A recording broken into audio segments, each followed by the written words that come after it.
Good evening, everyone. Welcome to Trades Talk with me, your host, Pop. And on this stream, we take a look at things from an industrial point of view. We'll have a look at some of the news out there in industry. We'll see who's buying who's building more plants, or who's going on strike, and which ones are getting shut down. We'll have a look through that. Then we'll check out some articles on the shortage of the skilled trades out there, which is getting to be pretty serious, I think. People have to start taking this a little more seriously. So yeah, it's going to be pretty busy today. And then we'll go through our fatality report. We'll have a look and see what has happened and what we have to be really aware of and careful when we're on the job, so that what happens to these people doesn't happen to us. But first, let's get over to the news here. A new year, new news.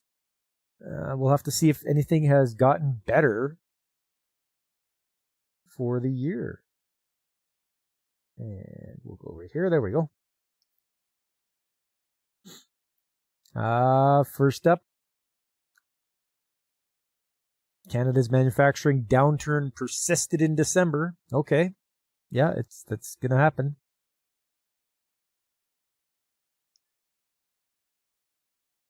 Canada's manufacturing sector continued to contract at the end of 2025 as output and new orders fell amid tariffs and market uncertainty. The S&P Global Canada Manufacturing Purchasing Managers Index registered 48.6 in December, little change from November's 48.4. Marked the 11th consecutive month below the 50 threshold that separates growth from contraction. The latest readings signal a modest deterioration in operating conditions, weaker than declines seen earlier in the year. Solid drops in output and new orders were reported, with firms citing tariffs and uncertainty as key factors weighing on scales. Export orders fell sharply, recording the steepest decline since July.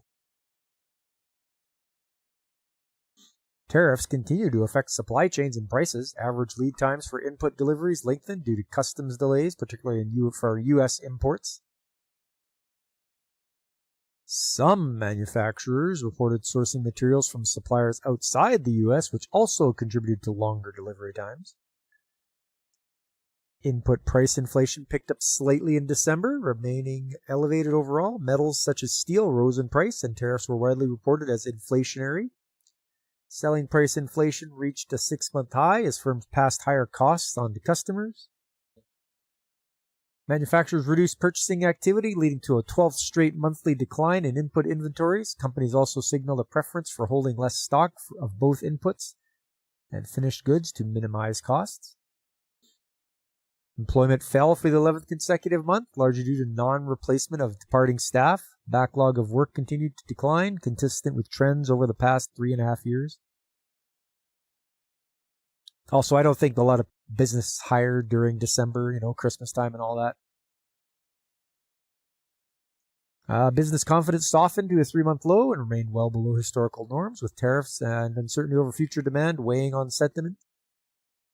Canada's manufacturing economy ended the year on a subdued note, with output and new orders both falling again, as they have done in each month of 2025 apart from January, said Paul Smith, economics director at S&P Global Market Intelligence. Once again, tariffs remained an important theme amongst PMI survey respondents, with a general air of uncertainty continuing to negatively weigh on current and expected output levels for the year ahead.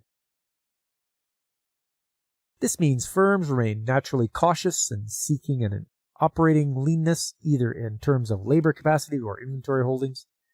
Purchasing activity was also cut again in December, although supply chain delays continue after it, and the price of input shifted higher, which firms once again closely linked to tariffs. Still blaming the tariffs, eh? All right. We'll have to wait and see what happens. Hopefully they can get reduced here. You guys, you know what you have to do there, politicians. Pretty sure President Trump spelled it out for you, what you need to do. Why don't you just do it and help us all out here? Anyway.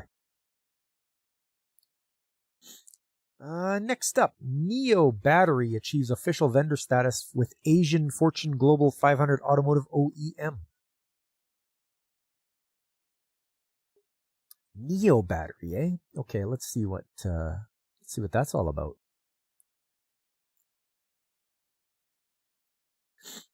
NIO Battery Materials, Canadian Battery Technology, announced that it has received official vendor status approval from an Asian Fortune Global 500 automotive original equipment manufacturer. As part of the customer supply onboarding process, NIO successfully met the technical compliance and evaluation requirements. Official vendor status enables NIO to directly supply and transact with the customer on future battery purchase orders and commercial arrangements without the need for third-party coordination. So you eliminate the middleman. That's pretty much what that is. The approval reportedly builds on NIO's existing manufacturing activities with the customer and expands eligibility for future sourcing discussions beyond initial development and qualification programs. Supplying battery products to global tier automotive customers requires consistently meeting strict quality, technical, and operational standards from procurement to delivery. Achieving official vendor status demonstrates the consistency and reliability of NIO's battery manufacturing process and represents an important step in establishing long-term credibility within the global battery industry, said Mr. S.J. Yun, head of manufacturing and facility operations. Well, good for you, NIO Battery. You've got yourself hooked up with an original equipment manufacturer for automotive. All right. Well, that should be good for you guys. Things should start booming in your business. Hey, Godzilla, how you doing? Yeah, yay, more batteries. Well, it's a big thing for them because, you're an official vendor. So they'll skip the middleman and go right to these guys for batteries. They didn't go into too much detail of who it is, which Asian Fortune Global 500 automotive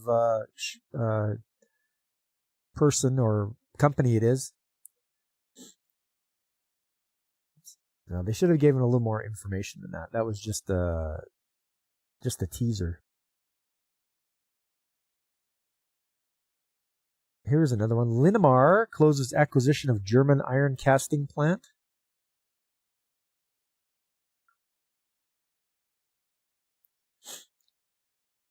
Manufacturer Linamar Corp says it closed its roughly $72 million acquisition of an iron casting plant in Germany.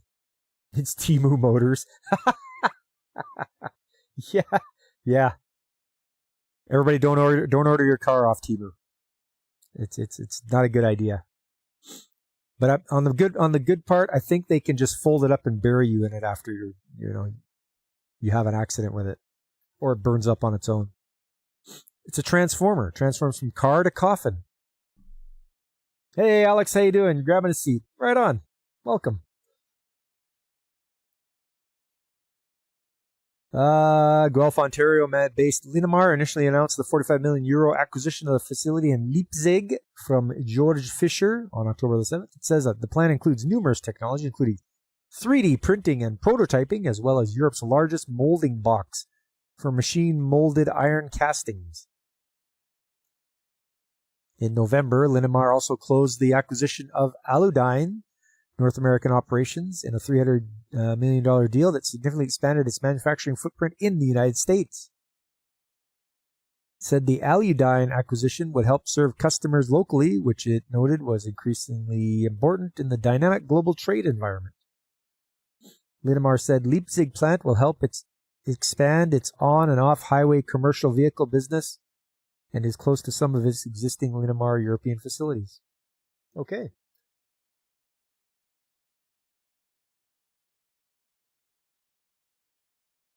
Well, they're getting into the iron casting, eh? All right. They figure I guess they're doing what's best for them. I don't know much about Linamar.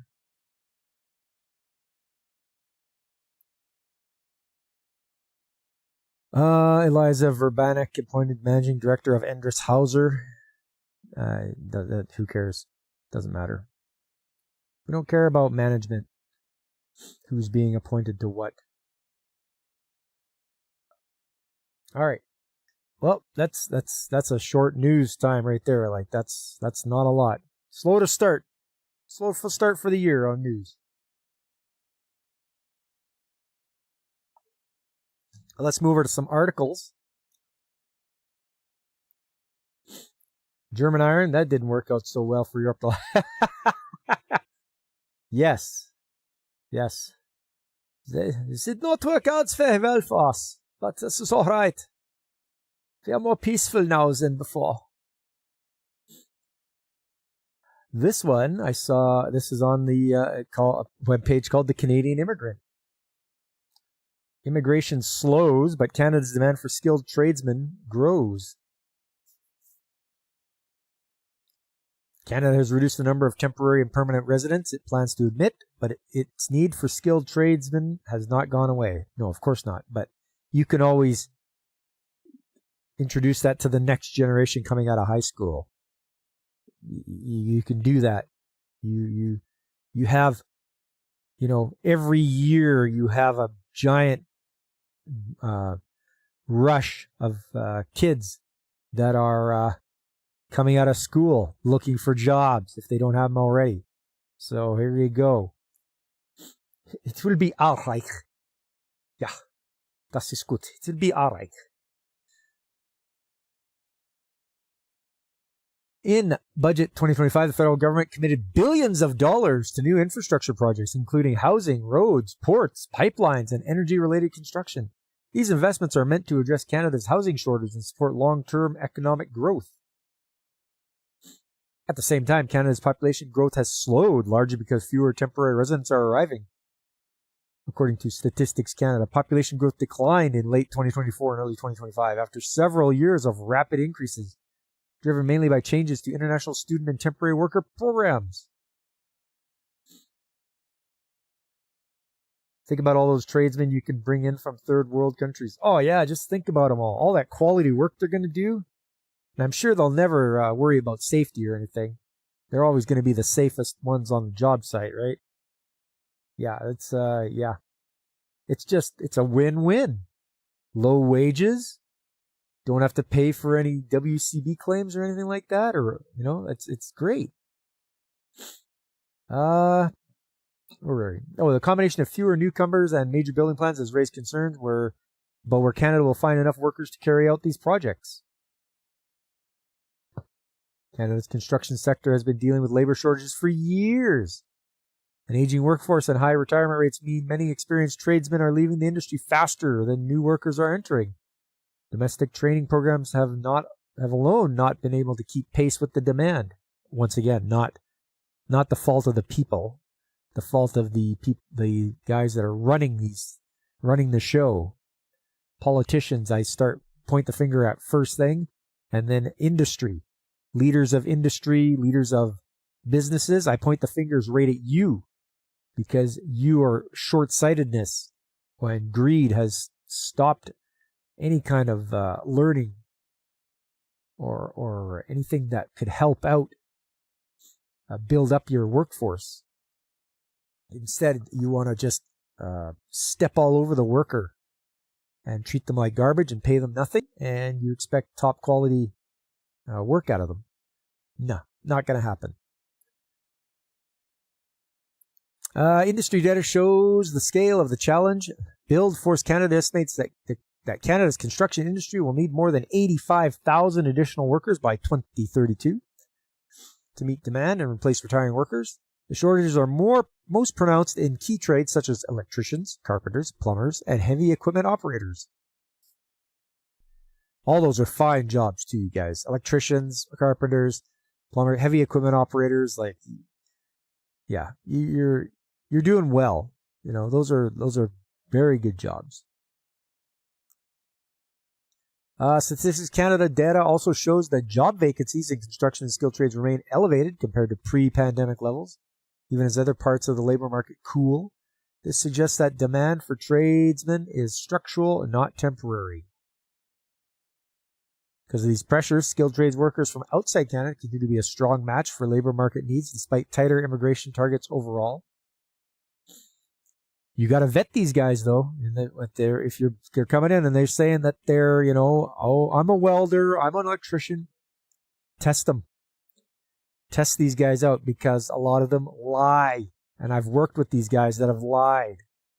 And they put everyone's lives in danger with their substandard work. One pathway remains temporary work permits. Canadian employers can hire foreign workers when they are unable to find qualified Canadians or permanent residents. To do so, employers must usually obtain a labor market impact assessment, which confirms the hiring need. Trades jobs are often eligible under the system because they are tied to essential infrastructure and housing projects, particularly in regions with low unemployment or where wages exceed regional averages. Temporary work permits allow workers to enter Canada legally and gain Canadian work experience, which can be valuable for future immigration applications. Or once again, you can try to train the high school kids that are coming out of high school.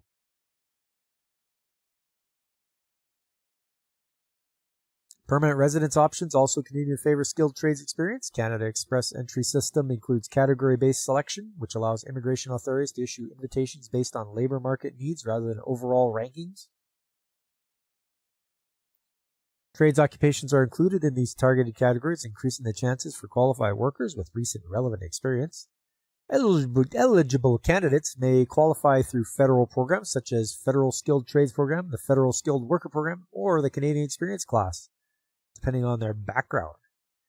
Provincial nominee programs provide additional opportunities. Provinces and territories use these programs to address local labor shortages. And many have streams focused specifically on construction and skilled trades. Some target the workers already employed in the province, while others recruit internationally to meet regional demand.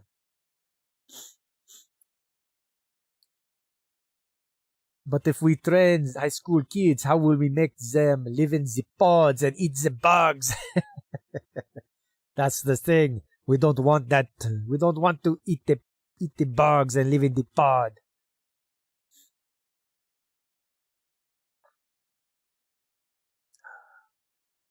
Although immigration levels have been reduced in the short term, Canada's infrastructure and housing goals suggest that demand for skilled tradesmen will remain strong for years to come.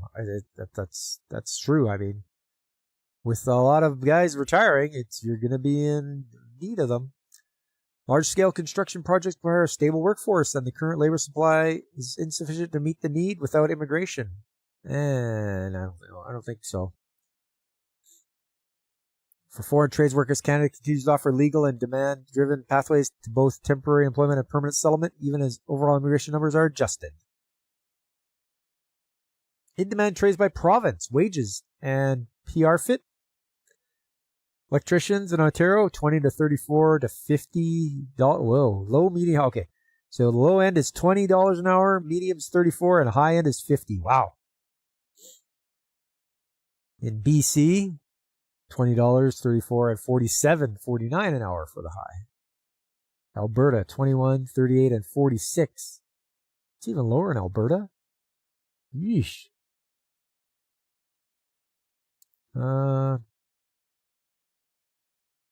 PR note, strong fit for PR because electricians fall under IRCC's trade occupations category. Okay. Carpenters, 22, 32, and 48 for the high. That's pretty good. 23, 32, and 43. 22, 34, and 42. Plumbers, 20, 32, and 50. 23, 32, and 48. 20, 30, and 43 in Alberta. Man, always the lowest province there. Okay. So there you go. You're not going to do it by importing people, that's for sure.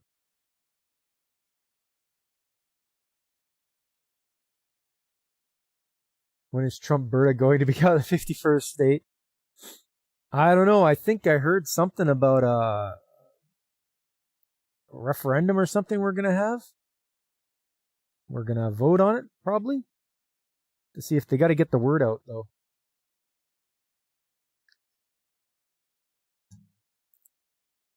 I would think we'd just become a U.S. protectorate first. I don't think we'd become a state, actually, but who knows?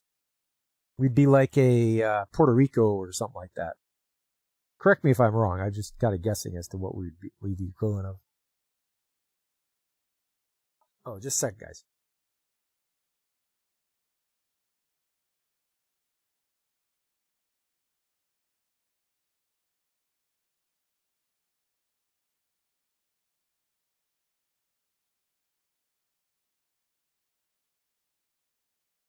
All right.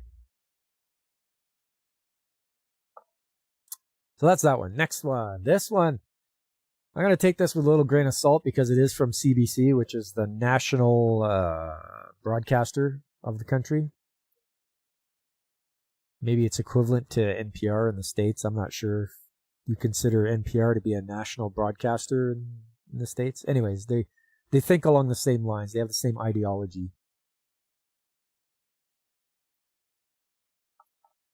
In the wake of the U.S. arrest of Venezuelan President Nicolas Maduro, there has been a flurry of concern about what the country's oil could mean for the Canadian economy. Is American access to the world's largest proven oil reserves a major threat to Canada? Have we lost leverage with the U.S. as we move forward in trade negotiations? Over the last few days, Trump has threatened Cuba, Greenland, Iran, Colombia, and Mexico. What are Canada's primary concerns as we navigate this new reality? And it's very short because it wants you to go see the transcript of it, but I don't know if I want to read something from the some CBC parliamentary reporter. Yeah, NPR. Blah. Yeah. Yeah. No, I hear you, Godzillionaire.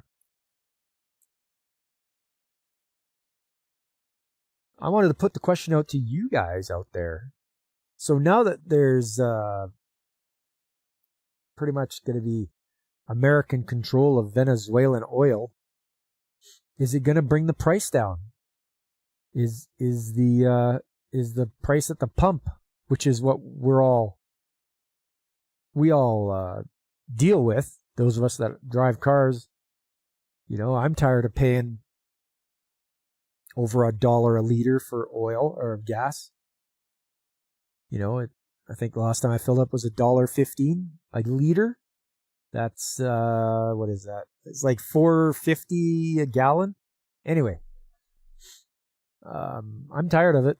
I want it to go back down to what it was when I was driving, even 20 years ago, which was like 74 cents a liter. Or if they could take it down to 50 cents a liter, that'd be great. But is that going to happen? Now that there's this glut, and it is a glut, all right. There's lots of oil to be had. So is that going to be the case? Is the price of oil going to fall?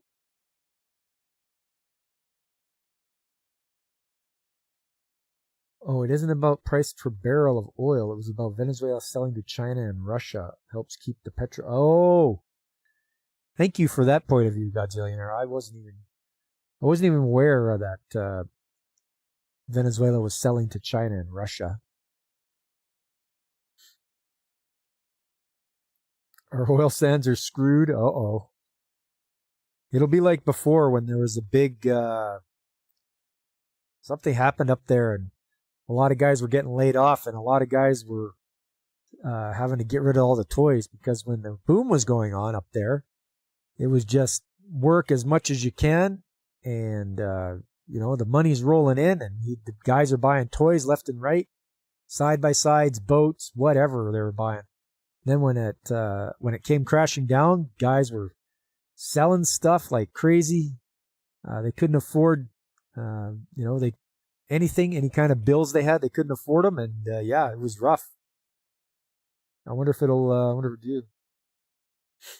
Just send me a good Midnight's Edge video breaking down some of the aspects of it. Ooh, is it Andre? Is Andre the one narrating it, or is it Tom? I do like me some Midnight's Edge. I'm gonna have to sell my second boat.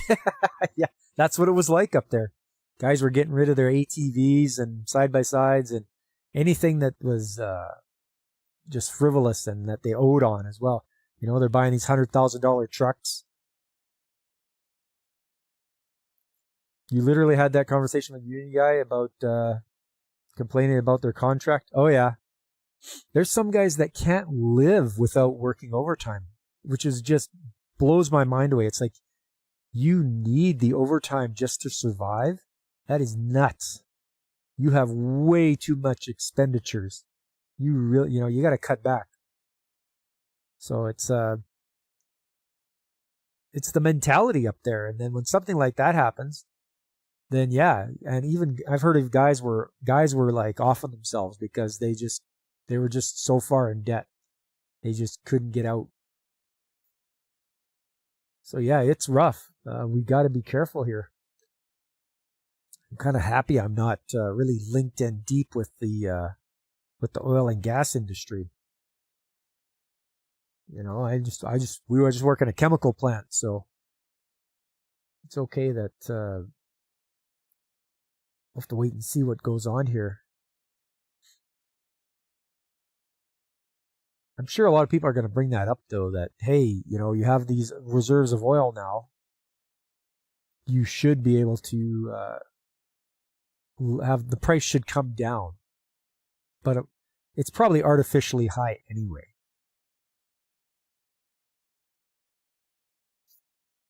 Oh, it is Andre. Okay, good. Yeah, I don't mind listening to Andre. I just wanted to see what you guys thought of this whole thing. I don't pay attention to like CBC or NBC or ABC or any of that stuff. I get my news from other places, and I just want to know what the actual, what's the truth. Like, you don't invade a country or take the head guy away to help out the people. That's sort of a byproduct. You're after something. OPEC's cartel that regulates the price of oil to maximize. Yes, I did know about OPEC. And I think this way you guys can tell OPEC to go screw themselves, can't you?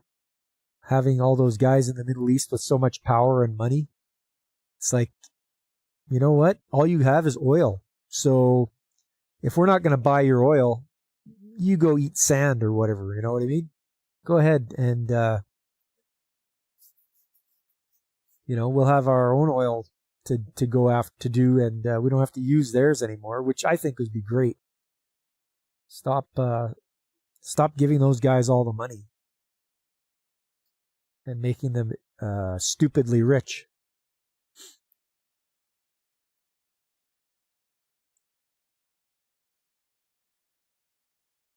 Let's see. Okay. Can move along to...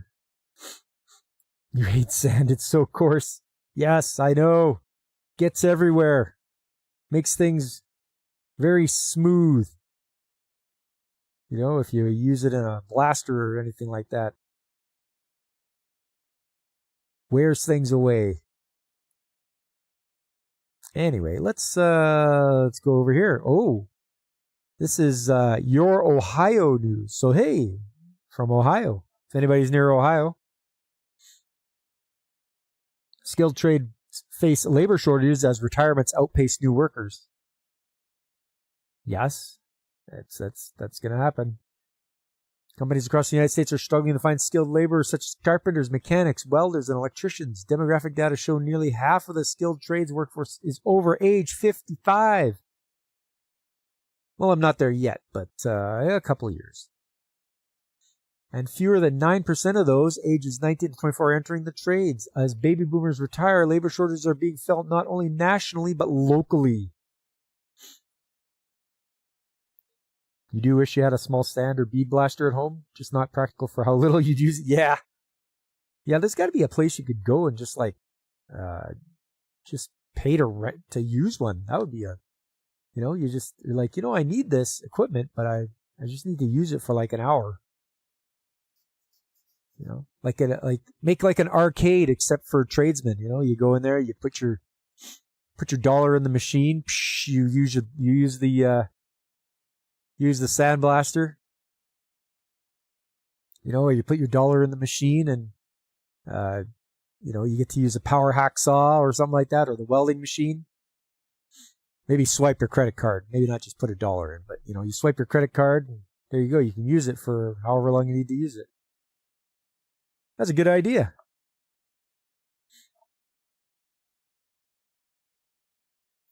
I wonder how well it would do.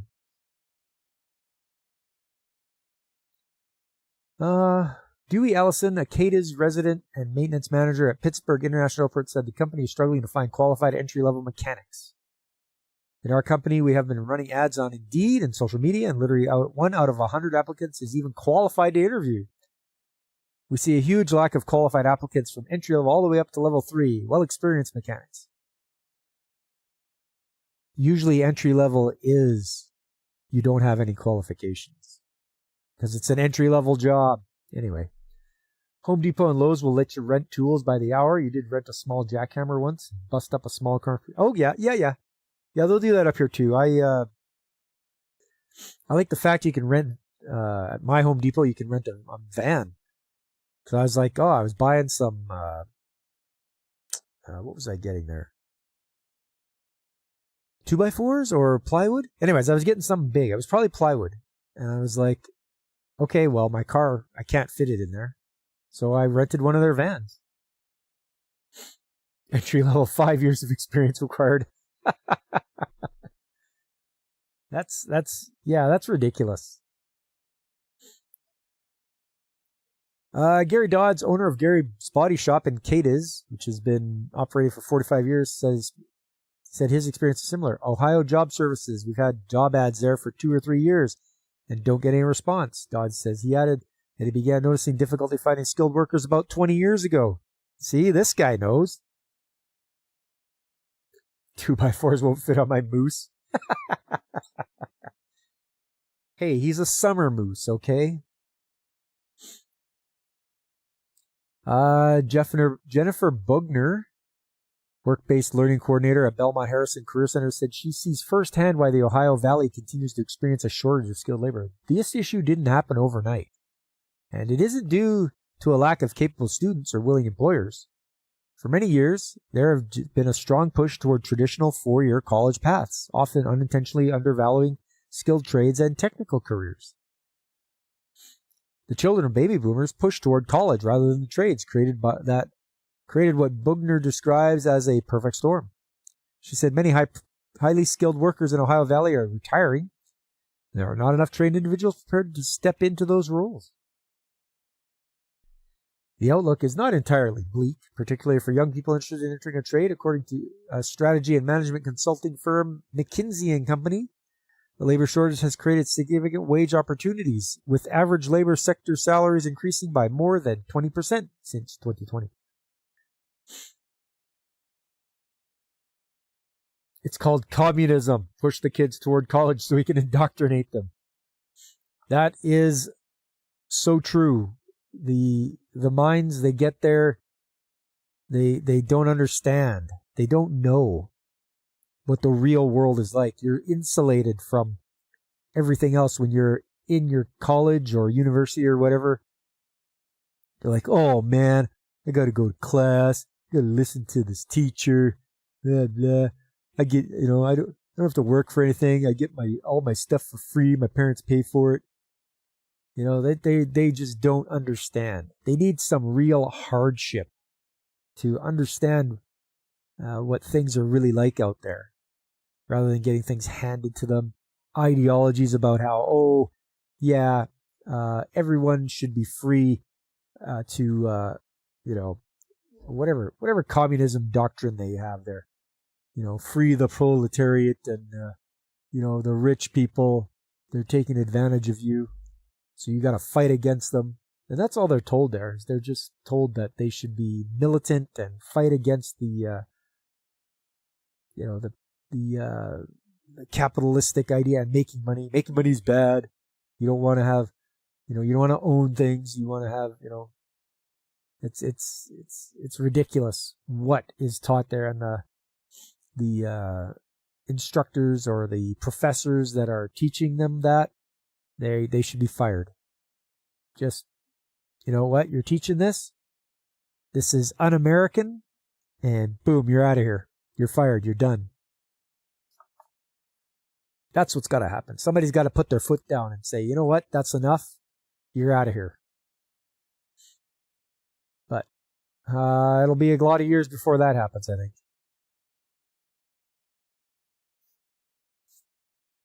A 16-year-old kid can take 2 years of mechanics at a vocational school and make more than a teacher, Allison said. By year 2, they can earn more than many 4-year degree graduates. There are plenty of work opportunities with paths to promotion and long-term careers. Dodd said attracting more young people to the trades will require incentives. The trade schools, I would say, they're going to have to give people an incentive to go into this type of work. Just being able to work should be an incentive. Like you're not working in hospitality, or you're not working retail. You're working in a trade. You're working with your hands. You're figuring stuff out. You're building, fixing things. That should be this push, the initial push of incentive to get in there. The pay, that's another incentive. The benefits you get. The fact that you can move out of your parents' house and move into your own house. That should be another incentive. Have your own car. Have it paid off. That should be part of the incentive, but I guess they might not see it that way. Being able to buy food has always been a good incentive for me. Yes, Mr. Godzillionaire, why would you like this job? Because I don't want to starve. That's pretty much it. I get it. Self-preservation should be a good incentive. Don't think living off the state is the answer. It is not. You do not want to live off the state. That's absolutely the most idiotic thing anybody could ever want. Do not be beholden to the state. Because as soon as you do or say the wrong thing, you get nothing anymore. And a lot of people don't recognize that yet. So always work hard for yourself, to self-preservation, work hard to take care of yourself and your family. Don't rely on anyone for help. Don't rely on the state for help, because they will not help you. Or the price will be just too much. You do have a boss ask, how can we continue to keep you engaged at this job? Keep paying me. Yeah. I had, by the way, we got a new plant manager, believe it or not. I don't know if I told you guys already. He started in October or something. Anyway, that's 5 since I started working there. We've had 5 plant managers. So that tells you that things are just, when you can't keep a plant manager around, like, man, oh man. Anyways, he was asking me, what motivates you? I'm like, I come here and I try to do a good job to the best of my ability. That's what motivates me. I'm not motivated by money. That's nice. The money's nice, but I'm motivated about doing a good job and being able to use my skills.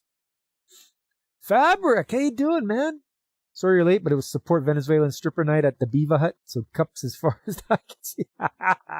Nice one. Right on. Good to see you, man. Hope you're able to catch up on the 80s show on Sunday. You know, we had some pretty good 80s anime shows.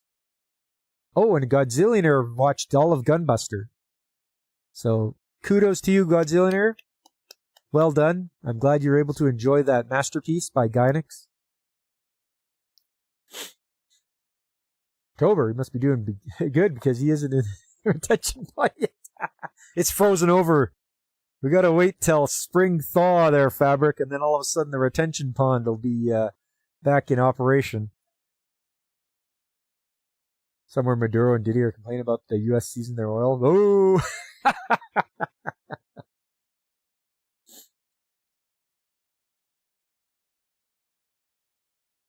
All right. Okay. So, yeah, we were talking about an incentive for the job. Bugner said Belmont Harrison Career Centers offer eligible seniors early job placement opportunities and help pay for driver's education so transportation does not become a barrier. She said awareness and early exposure are critical. When students can connect classroom learning with real-world experience, they are far more likely to envision themselves in those careers. She added that skilled trades are essential to the strength and sustainability of the local workforce, despite the stigma attached to labor jobs over the past 50 years. Skilled trades offer competitive wages and job security and typically do not require accumulating large amounts of student debt. Another plus there. Don't start your career, your job career, in debt. I know it can't be helped with a few of you guys I know probably had student loans. And it sucks, but you know what, you guys, if you manage your money well, you obviously paid them off. But that's a bad hindrance for some people that can't handle that stuff. They get out and they're like, well, I have $100,000 in debt. Why am I not earning $100,000 a year now? They probably picked the wrong profession or they're in the wrong area. Through career and technical education, strong partnerships with local employers, expanded work-based learning opportunities, and support system to remove barriers, we can rebuild the skilled workforce in the Ohio Valley and nationwide. Well, hopefully they can. They hate the trades until they need them. Yeah. You disgust me. Oh, but my toilet's not working. Can you fix it?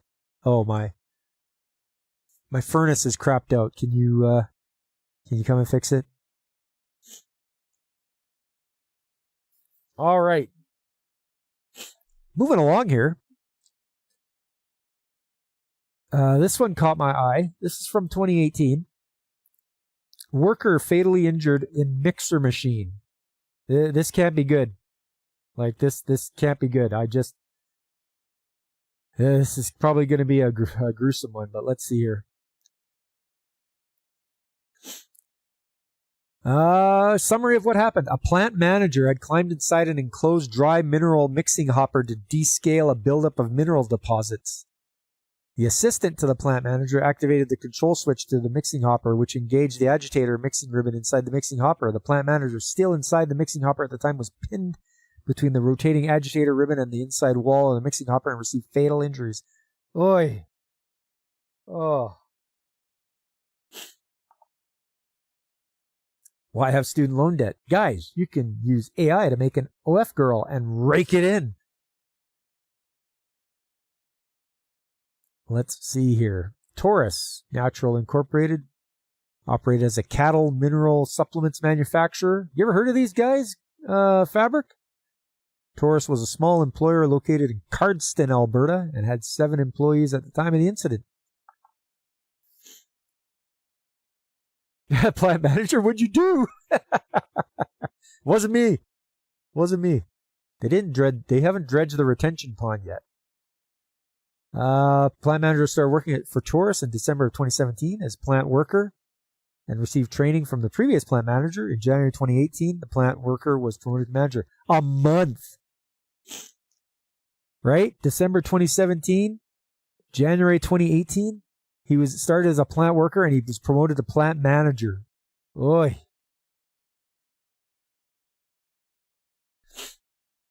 No, you haven't heard of them? Okay. The plant assistant was employed by Taurus and had been working for 2 weeks in December as a laborer and returned to Taurus 1 week before the incident date. The plant assistant received a site orientation from the Taurus owner, which consisted of a plant walkthrough and discussion. The transportation coordinator had been employed by Taurus for 6 years at the time of the incident. Oh, man. The Taurus site facility consists of an administrative office, a product warehouse, which had numerous product bulk storage sections, and a mineral mixing processing area. Also located in the product warehouse was a segregated plant control room and separate finished product bagging room. Located outside the east wall of the product warehouse were several various sizes of product storage bins. Okay. Hey, Veritex, how you doing? We're just going over our incident investigation. So, there's the mixing hopper location right there. That guy there. You were talking to your dad about your youngest brother who got something about consolidating loans and saying the math doesn't. Don't fall for it. Consolidation loans, it's not a good idea.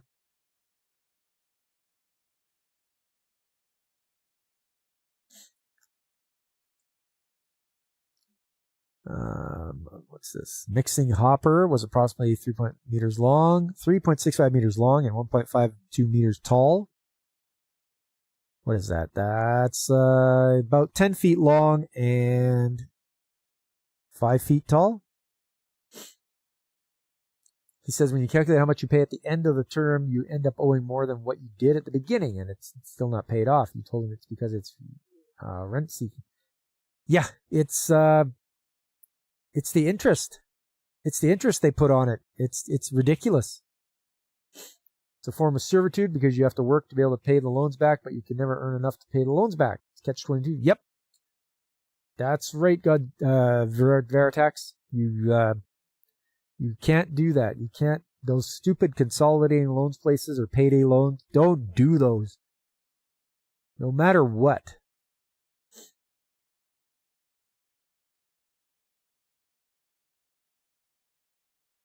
Okay, let's see here. Oh, there's the ladder next to the mixing hopper. Okay.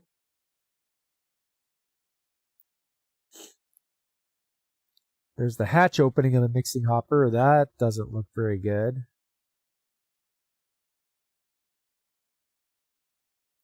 The operating panel. So just looking at that operating panel, there should be a big switch you can throw that kills all the power.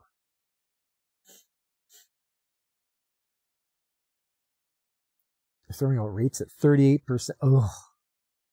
Disgusting. Okay, that's the electrical panel opened up, or one of the another electrical panel.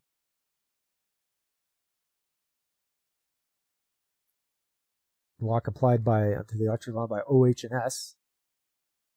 So I have a feeling this wasn't locked out.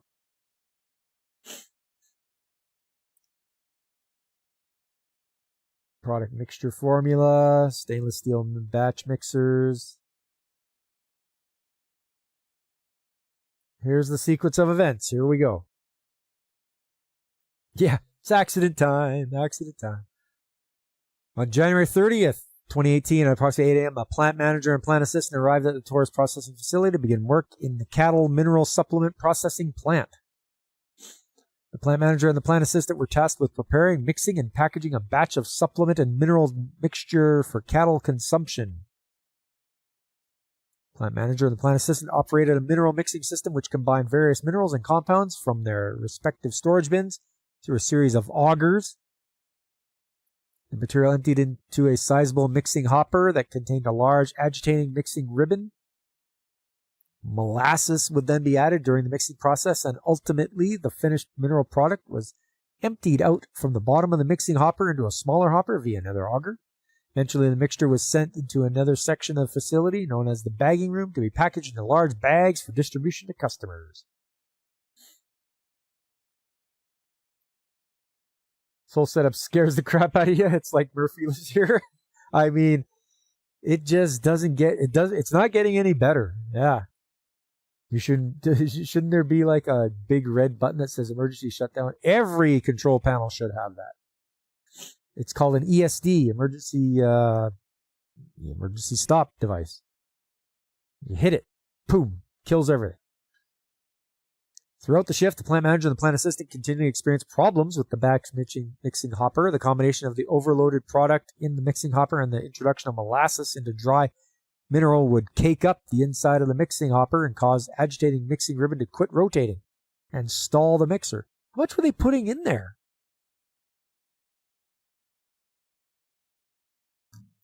Multiple times throughout the shift, the plant manager and plant assistant attempted to troubleshoot the mixing hopper issues. The plant manager or the plant assistant would climb inside the mixing hopper to scrape the material from the sides of the mixing hopper by hand. At times, they used a metal rod to scrape the sticky molasses-coated product away from the agitator mixing ribbon. This method of unclogging the agitating mixing ribbon worked, and the plant manager and the plant assistant continued with the tasks of mixing various ingredients and bagging the finished product. After lunch, the plant manager and plant assistant realized they had forgotten to add an ingredient in the current batch being mixed in the hopper. The plant manager added the ingredient and then started the mixing hopper only to have the mixing hopper stall again. The plant manager and the plant assistant assumed the stall was caused by the weight of the extra ingredient and overloaded the agitating mixing ribbon. The plant manager and the plant assistant attempted to fix the reoccurring problem. At that time, the Taurus owner and the transportation coordinator walked into the product warehouse and had a conversation with the plant manager near the mixing hopper area. The plant assistant left the immediate area and walked into the adjacent control panel room to review the startup procedure of the auger system and coordinate or consider how material flowed through the processing plant. Yes, Veritex, they did. They put too much in. That's what it sounds like to me. They're in a rush, so they keep dumping more and more stuff in. The plant assistant noticed the Taurus owner and the transportation coordinator leave the mixing area and walk through the control room with the plant manager. The plant assistant asked the plant manager, "Do you want me to continue on this?" The plant manager told the plant assistant yes, as the group continued to walk away. The plant assistant left the control room to look at a different conveyor to understand how to resolve the stalled conveyor problem. The plant assistant re-entered the control panel room and restarted the conveyor system in the correct sequence.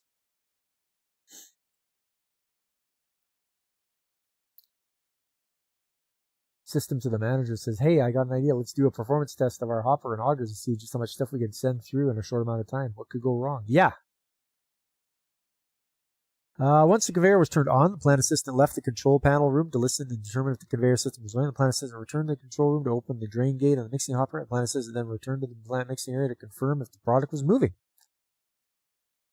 At approximately 3:15 p.m., the plant assistant went back into the control room and turned the control switch of the mixing hopper on, as it was the next step in the sequence. Immediately after turning the mixing hopper on, the plant assistant walked out of the control room and could hear the mixing hopper drive belts squealing. The plant assistant ran back into the control panel room and turned the switch to the mixing hopper off. The plant assistant decided that the mixer stall was likely due to the mixing hopper being overloaded with the extra materials and went to the ladder to check and see if the reason mixing hopper stalled. The plant assistant climbed the 8-foot step ladder located in the mixing hopper, looked inside the top open hatch, the mixing hopper, and saw something lumpy. The plant assistant climbed down the ladder, went into the control room, and then back out to the main warehouse area. The plant assistant ran to the south end of the warehouse and found the transportation coordinator and asked where the Taurus owner and plant manager were. The plant assistant told the transportation coordinator that, "I think somebody's in the mixer." The plant assistant was not sure who the person in the mixer hopper was. The transportation coordinator told the plant assistant to call 911.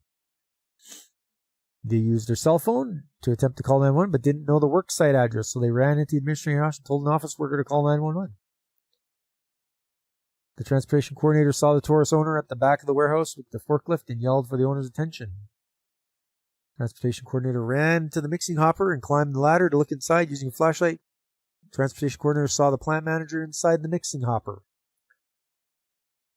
After calling 911, the Royal Canadian Armed Police, Emergency Medical Services, and Fire Department arrived. The Fire Department had to use a rotary saw to cut the side wall of the mixing hopper open in order to extricate the deceased plant manager from inside the mixing hopper. A review for enforcement action was completed. It was determined that the file would be referred to Alberta Justice for review. The entire file was sent to Alberta Justice. Charges were laid on December 5th, 2019. The court decision was made on March 18th to acquit Taurus Natural Incorporated of all charges. Ugh. So, there was no lockout done. When you got the assistant running around flipping switches, so if he's flipping switches and checking the batch process to see what's going on, why did this guy climb in there?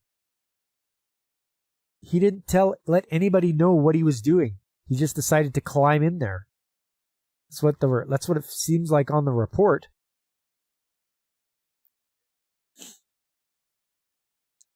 And here you've got the belt driven. So it's a motor, and that looks like quite a beefy gearbox there. We can get a better look at that. That's about as good as it gets. Yeah, it's not the recurring problem. It's not the hopper. It's the dumb nut loading the hopper with too much stuff. Yeah. Time for a low test. What could possibly go wrong? Your default shopping cart is filled with what happens if you... Yeah. So wait, did he go back and turn it off? Shouldn't there have been a lockout before you go looking in there and make sure it's not going to crush something? The guy crawling in should have put a lock on. Go back to the panel picture, look at the wiring job.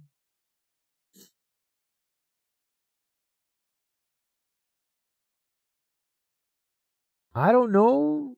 They said there was charges, but they were acquitted of them. You want to see the...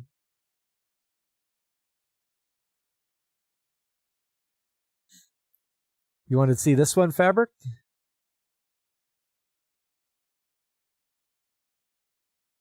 I mean, that's pretty clean for an electrical panel. And you can see where their lock is right here. That's not how I would lock it out, though. I mean, there's got to be a disconnect somewhere. Just flipping a little thing like that.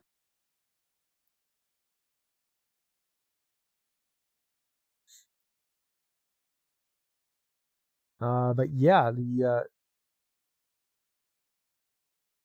it's strange, Veritax, real strange that the fact that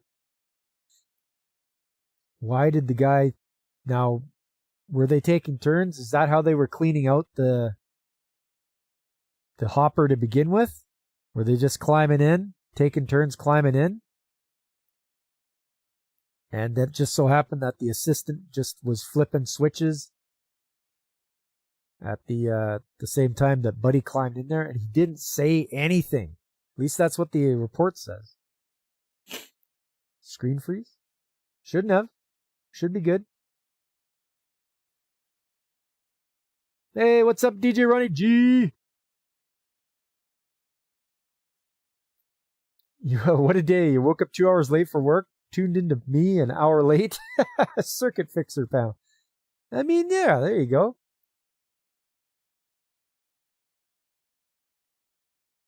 You know, and here's there's the lock there that they put on after the fact.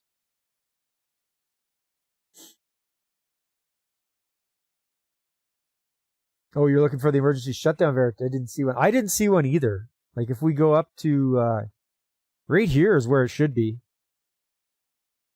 So on this panel right here, there should be a big red button.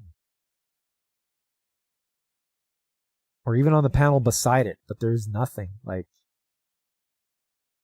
unless it's cut off by the bottom part here, but there should always be something you can hit in an emergency and shut everything down.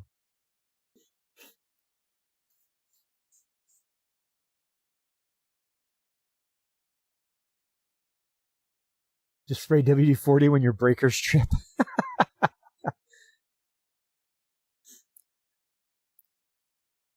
Yeah, so that's... Okay, they've got their product formula.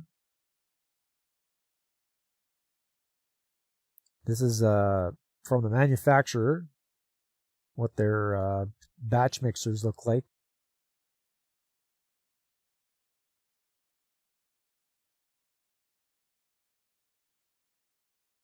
Pretty sure all those tape notes violate some kind of safety standard.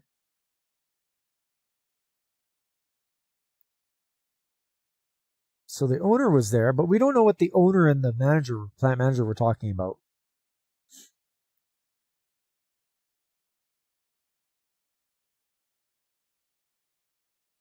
You're surprised the Canadian version of Ocean didn't catch that? Yeah, I don't know.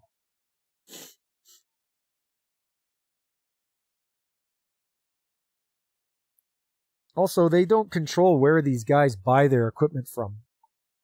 Wherever they buy it from, if it doesn't have that, and they just they don't even put it on.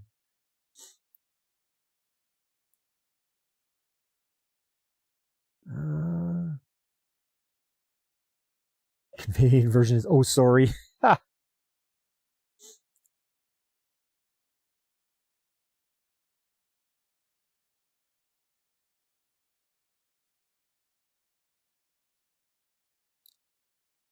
Back to the he went back. I'm just reading this over again. He went back to the control room and turned the control switch on the mixing hopper on. Immediately after turning on, the plant assistant walked out of the control room to the mixing area. You could hear the mixing hopper drive belts squealing. It might have been also the plant manager screaming, but, WD-40 doesn't conduct electricity. Hey! Probably what happened, they bought the equipment, they bought the panel, and they just had somebody figure out how to wire it. Yeah. I mean, from the manufacturer, it'll come with wiring diagrams, but if the maker doesn't put in an e-stop, whoever it is, I can't see who it is.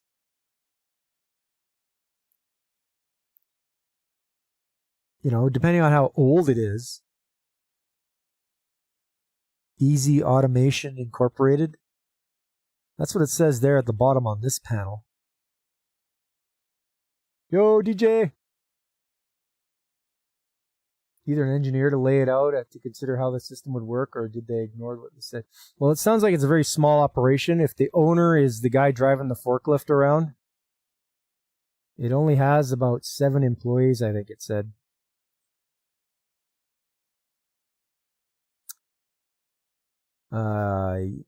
Yeah, small employer located in Cardston and has 7 employees. So you're talking like this is like almost like a family business. With you got automation is easy, stopping is not. That's 100% true. You see the setup here. They've got a hopper where they would dump stuff, and it looks like it goes. It has its own auger that feeds that hopper that the guy got crushed in. Right there, it is there. Down here is where everything would gather. And here's the safety buckets everybody stands on, right? Look at all the buckets. Guaranteed guys stand on those for any number of reasons. There's one over here. But it feeds that to an auger. They must dump in stuff by hand. Easy Automation sounds like a fly-by-night company. If you ever heard of one, probably already gone it. Oh, yeah. Yeah. Yeah, good old Easy Automation. Easy to take your money and run. Let's see now. There's another look at it. There's pails on top of that thing. That should be a warning sign already. They must, those are calibrated buckets. Yeah. Plus or minus 2 gallons, right?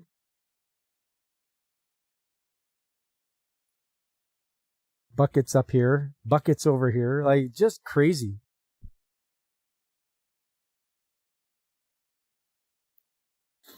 There's no way they're stopping that gearbox. That gearbox looks like it's pretty good too. You got quite the setup there. I'm surprised that thing would stall at all. It is belt driven, but I mean, it should be. I think it would be tough. I guess we'd have to find out what the gear reduction on that thing is. Maybe they're supposed to use the buckets to put product in at a certain rate and they're not using them for that. They're doing something else. Yeah, could be. There's still speculation as to what's going on. Because, yeah, there's the ladder. Oh, yeah, 100% Godzillionaire. You can't have. Like, that's got to have a guard over it. That just tells me how old the machinery is and that they're a 2-bit operation. They're not, they're not in it for to do things the proper way. I mean, look at this. They got their. Here you go. You got a plug in here for an extension cord that runs way over here. I bet you it just stays like that forever. Tells you how much they were overloading. But yeah, I mean, that's the thing too, Fabric. You've got a gearbox like that. You've got that motor. And it's still stalling it. But yes, good catch, Godzillionaire. Exposed belt. There should be a guard there. And that goes to show you that OSHA or WCB never came by and did an audit of this place. Otherwise, they would have caught that. They would have been told to put a guard on there. You have to tell me your CNC mill story from school sometime? I'd look forward to that. But at least, look here, they've got the... Oh. They've got the belt size to use. Belts, BX by a 108. So those are the belts that you use for that machine.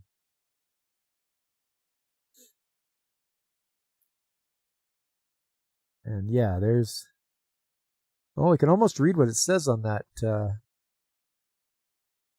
bucket. Is that those are molasses buckets.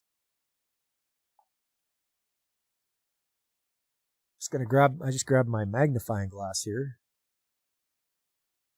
Organic cane molasses.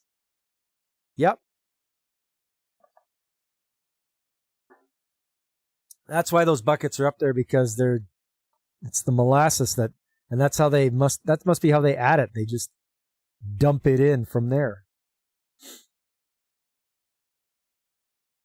You always thought when you had a ladder like that, it's not like it's secure or anything. You're supposed to have somebody at the bottom steady. But it's a step ladder. So you should be okay. But you're not supposed to... You're supposed to stay off the very top step. Like the 1 second from the very top. You're not supposed to step on that.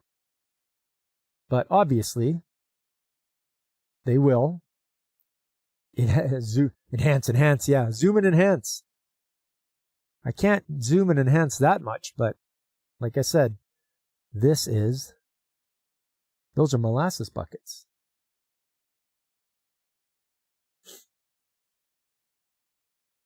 You might have thought that they were using molasses bricks, but they're going by bucket. Yes, sir. Yeah, and it looks like they're dumping one into the other because, molasses is so slow. And it was January, so it was probably very slow flowing. I don't know how well it was heated in there. But there's the... man, that's a vicious auger. Like, look at that thing. Like, and you're getting caught in that? Oy.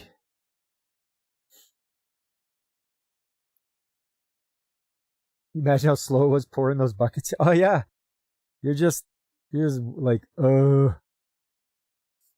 That's where you make up a jig or something to hold it. And that way you can just, try to control it by the cap. And then just close the cap, rather than holding the bucket all the time. 3 buckets a shift. Molasses makes you crave pecan pie. I love myself some pecan pie. So yeah, oh man. Yeah, there's the control panel.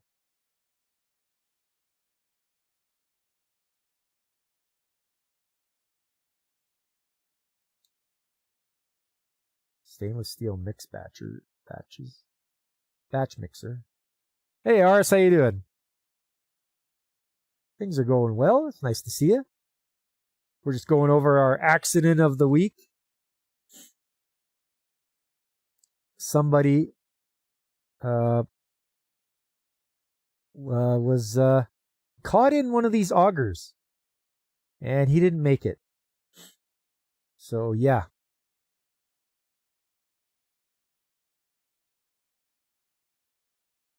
Hopper plus molasses plus management pushing product too fast. That's a firm decision.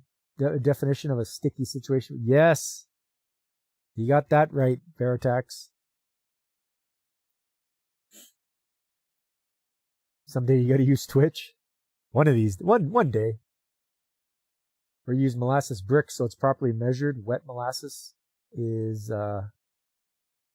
what led to overflow. Ah, yes. You got good point there, Fabric.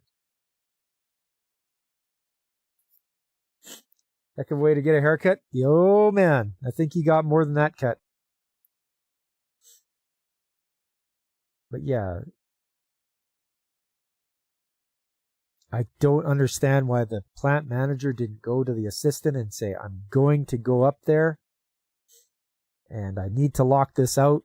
It only takes, it takes a minute. A literal minute. Make sure the breaker's turned off, get your lock, put on the lock, bump it, push the start button to see if it starts. If it doesn't start, you're good. Go up there, do what you got to do, go back, take your lock off. It's not worth dying for, but obviously they were probably pressured by the owner to get this done. So that's why they would probably that's probably why there was laid charges. So yeah, that's horrible.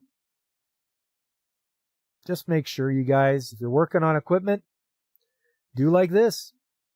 Turn it to the off position, put a lock in there, try it, hit the start button, see if anything happens. If it doesn't, you're good to go. If it starts up, check your lockout. See if you're locking out the right thing, because a lot of people will lock out the wrong thing. And they think it's good, and it's not. So yeah, that's an unfortunate accident. Could have been prevented, but this place looks like it wasn't run in the best, with safety in mind anyway. That's where you have some kind of funnel system that you pour into. You don't pour directly into the auger. Yeah, that would be something they would have to figure out for sure. Plant managers don't have time to tell anyone anything. I see my plant manager at our morning meeting for about 15 minutes and maybe once at lunchtime, and that's it. I don't see them for the rest of the day. I do my jobs and I don't see him at all. So there you go. Well, that's it, guys. That's the beginning of the year. That's our accident of the week. Done in by a mixing machine. Oy, terrible. All right.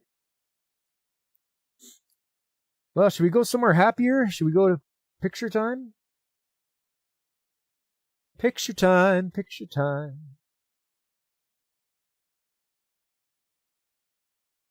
I don't have much in the way of new pictures.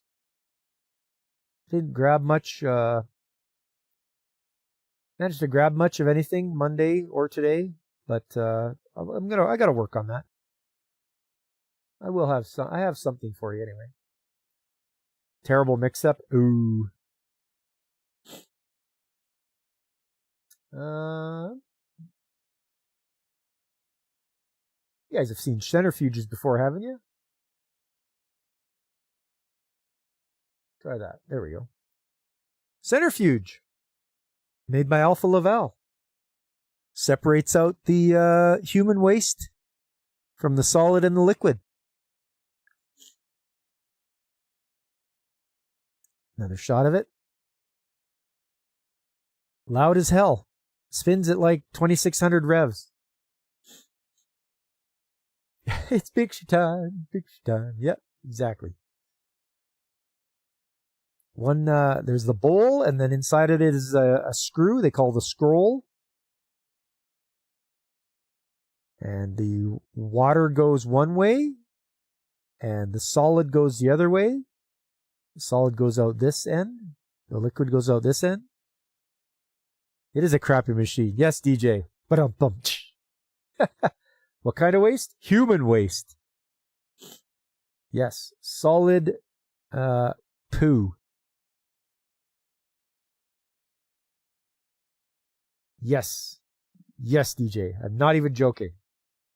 These were at the composting facility where they would also take the treated sewage from the city They would dredge it up, and I've showed you guys pictures of the dredge before. And they would send it to be centrifuged. So you'd have liquid poo coming in. Solid liquid out of different ends, just like mammal. Yep. And that's what went on here. You would separate it out.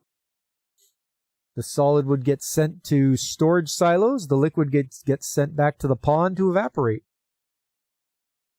And like I say, noisy as hell. Easily over 100 decibels. You had to wear double ear protection here, so you had to wear earplugs and earmuffs. No, DJ, you're not allowed to put together a custom mix for this thing. Follow the recipe.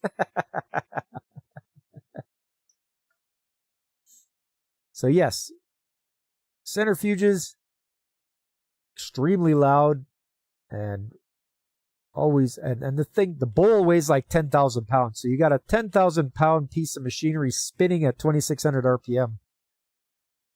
It's got to be locked down pretty solidly.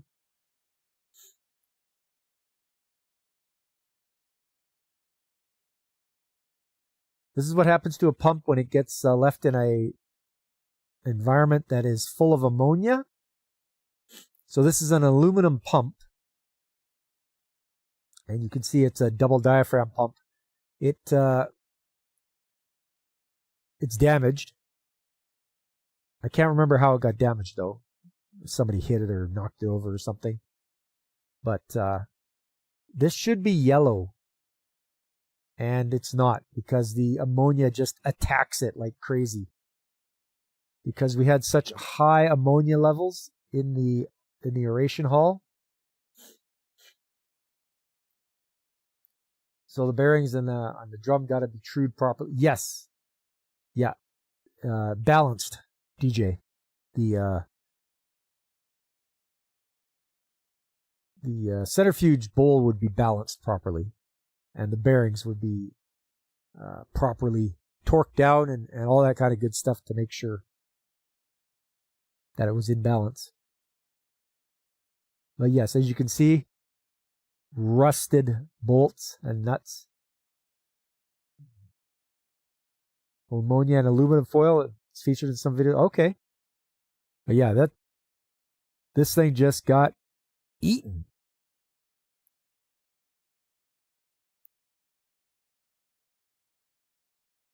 There's a picture inside the composting facility. This is the compost that, there's always some spillage from conveyors, so you're always going to have some. And the guys make a pile for the loader to come in and scoop it up, take it away. So that's all composting. Steel bolts, could that be galvanic corrosion on the bolts? I don't know. It's also very humid in there, so I know that there would be a lot of high humidity.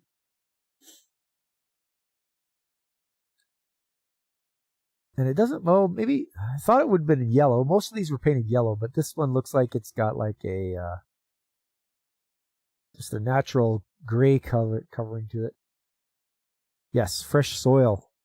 That's the stuff. And there's one of the augers that they use to mix up the composting, to mix the compost. And I put my glove there for size comparison. So that's gloves. So this thing is, I don't know, about 12 or 15 feet long, 2 feet in diameter.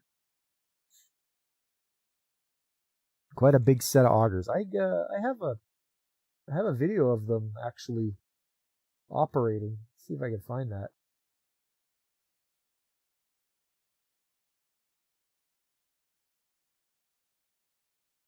I know I had it here.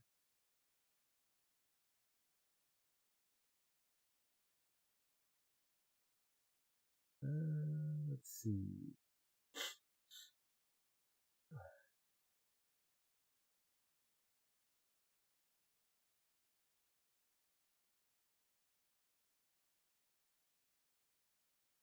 Oh, this might be it.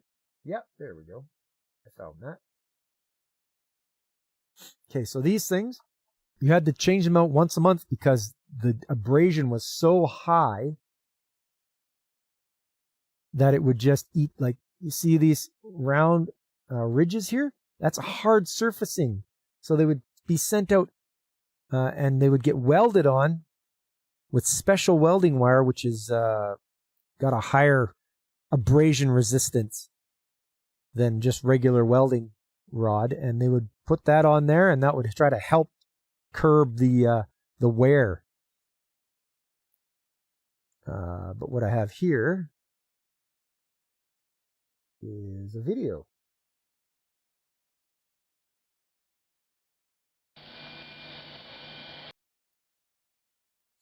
This place no longer exists, by the way. It is not there anymore.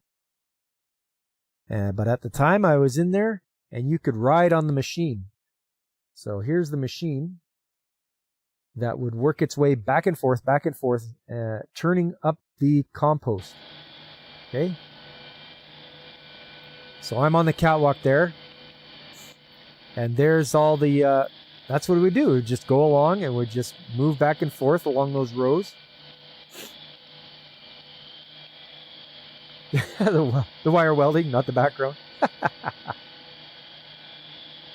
And they're up pretty high because it's a very tall machine.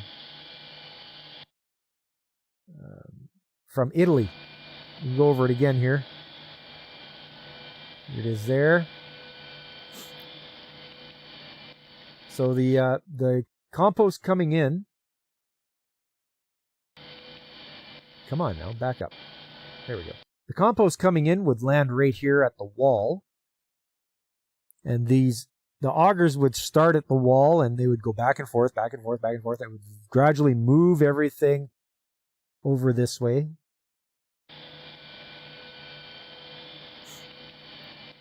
So it moves so slow, it would take an hour to go from end to end, and that's about 600 feet. So the bay that this thing is in is 600 feet long, and it would take an hour for the machine to go all the way from one end, and it would take an hour to go all the way to the other end. It's an Italian-made machine. It was called Sorain Cecchini Tecno. But yes, so you can see how far away the end is here, and like I say, it would just go back and forth, and turn the compost to help aerate it, like a giant inkjet printer. Yeah, sort of. But yeah, there you go. That's what those augers were attached to. These guys. When I say end to end, lengthwise or widthwise? Lengthwise. So 600 feet long, and I believe it was 80 feet wide. So 600 feet long, it would take an hour to get to one end and an hour to get back. Going widthwise would take 21 passes. So yeah, it would take like a day for it to move something from the wall that it came in on to the output belt.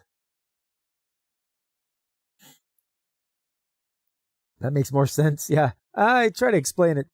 It makes sense to me, but then I got to remember you guys don't know much about the composting facility. But yeah, if I can explain it better to you, that works for me too. That's just working on a drive shaft for a hydraulic machine, hydraulic power pack. They use a drive shaft from the motor to the pump. The good old crane. This thing is great. We couldn't have done a lot of the stuff without this thing here, and that's how I got trained. Trained on the old 8.5-ton Broderson crane. Very handy. Every workplace should have one of these because it just makes jobs so much easier. And yeah, we had the double block in the back there. You could always do that. You'd have to shorten the boom though. You'd have to take the extension off. Dumb question about hydraulic motors. Go ahead, DJ. I'll try to answer as best as I can.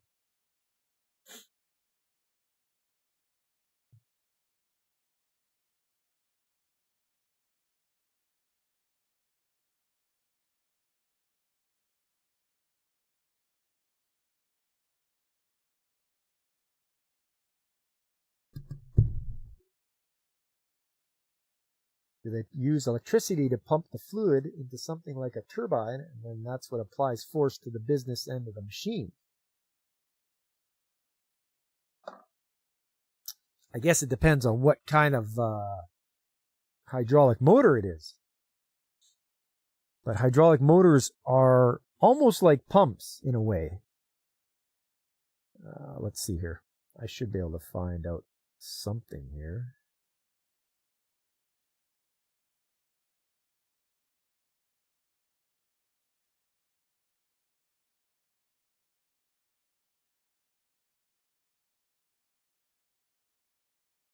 Yeah, different kinds of hydraulic motors. There's gear motors, there's piston style.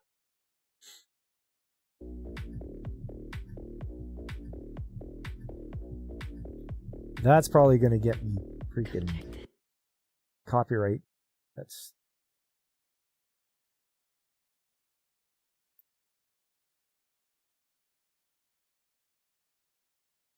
so they'll just use the fluid to push these pins down. That's how that type works.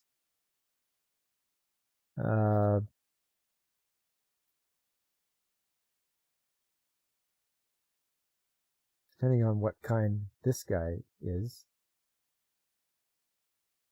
Yeah, right on, DJ. You're picking up what I'm putting down. Fluid in, fluid out. The internals goes in.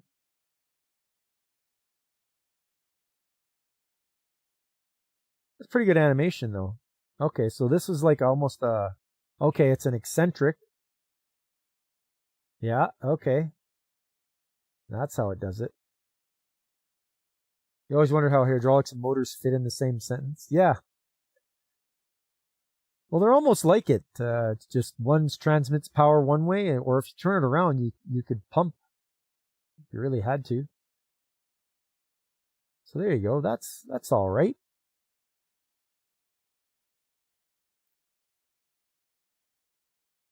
Yeah, this one just uses a motor and a short drive shaft.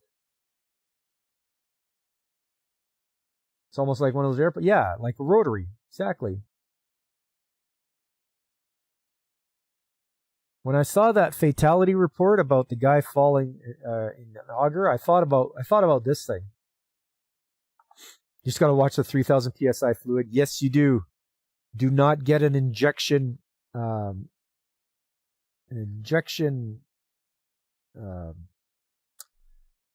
High pressure injection of 3,000 psi into you will eventually kill you. So you have to rush to the hospital if anything happens. They'll fillet you like a fish to get all the oil out, but at least you'll be alive. So yeah, this is what I thought because this is what we would use to mix up human waste and wood chips. And you'd have to go in here and inspect how much abrasion has worn this thing down. And you'd have to change these out as well. They're not as long, but I'll tell you what, they're about 5 feet in diameter. So this guy, this was something that had to be done every couple of months. You had to put new teeth on as well. You thought it was cement? Nope. Nope, that is dried poo.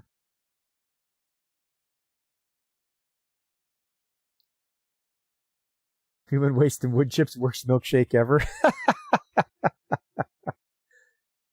Oh, and there we have a impeller for a centrifugal pump. I believe this was a vertical one.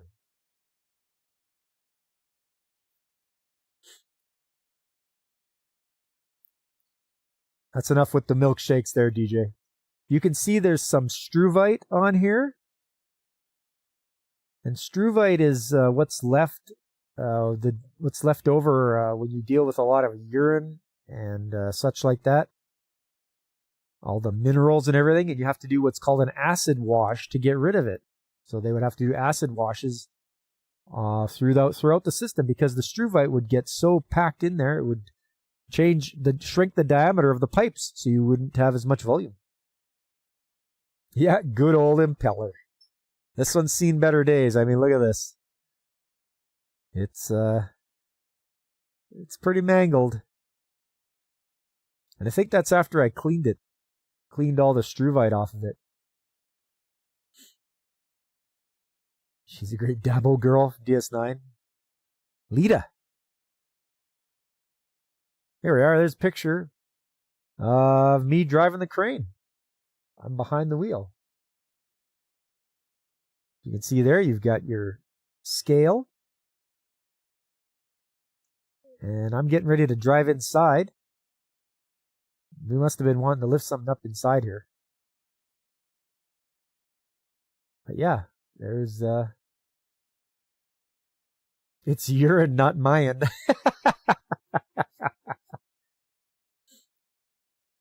Yes, struvite will cause a serious vibration issue if it forms in the wrong area. Yes.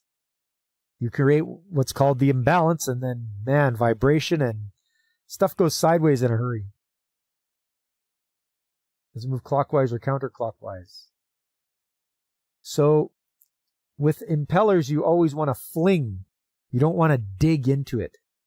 So, looking at this impeller, it would rotate this way. If you're looking from this end, it would rotate counterclockwise. If it rotated the other way, if it rotated clockwise, you're digging into the material and you're not moving anything. Because the liquid goes in the middle and out the outside here.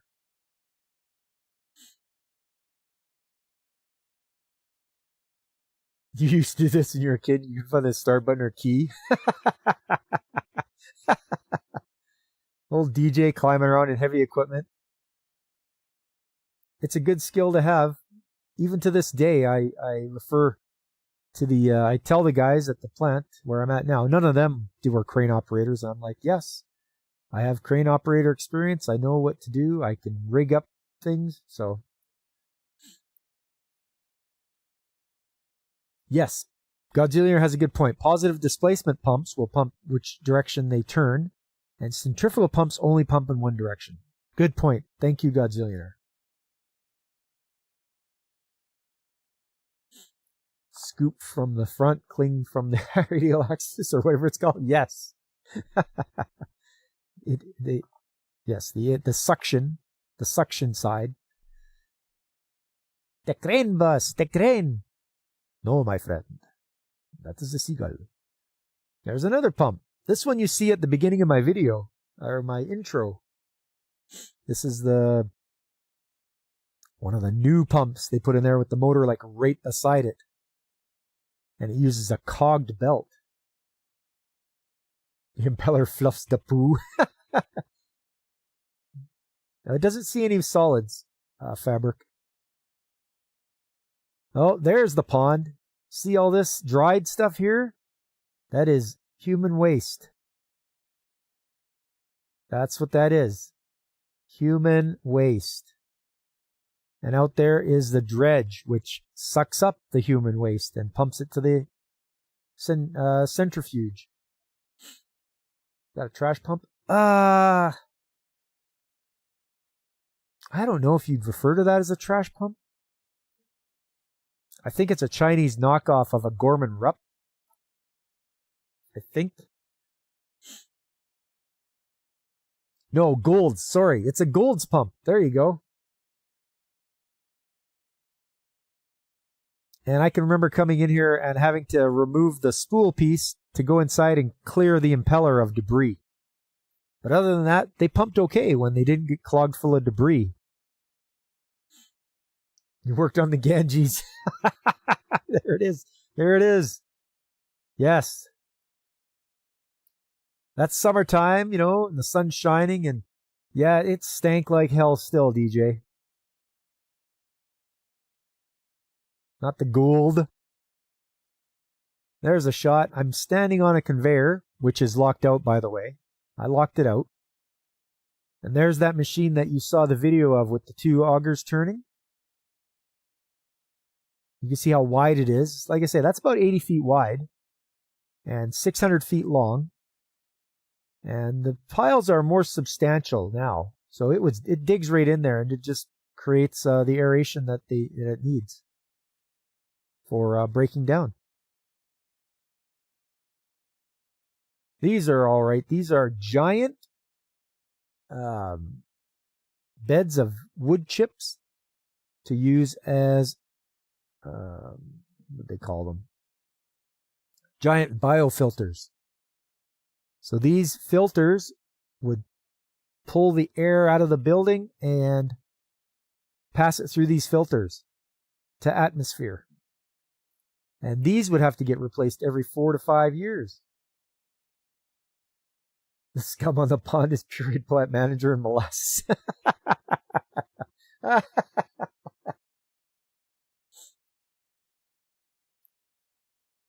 Probably a slurry pump. Yeah, because that's pretty much what this would come over as. So you would pump from the dredge here to this pump here at the pump house. So yeah, slurry pump, and it would pump it to the holding tanks for the centrifuges. Just like the ceramic rings in your turtle tank. There you are.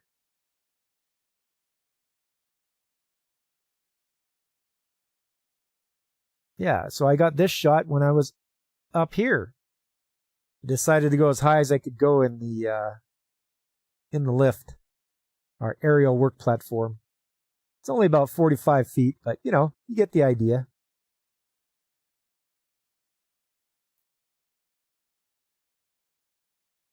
Gave me a good view to get this shot here.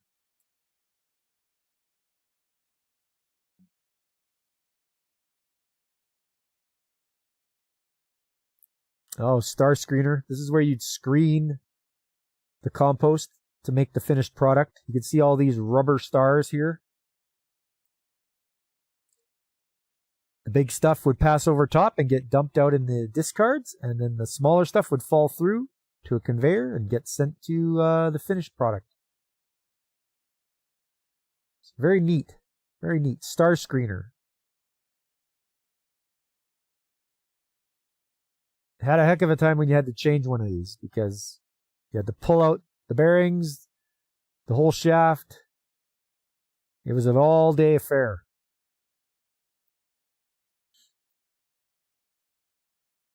The irony is you've worked for the OEM on the pumps and centrifuges for plants like this, but never touched the municipal waste products because poo.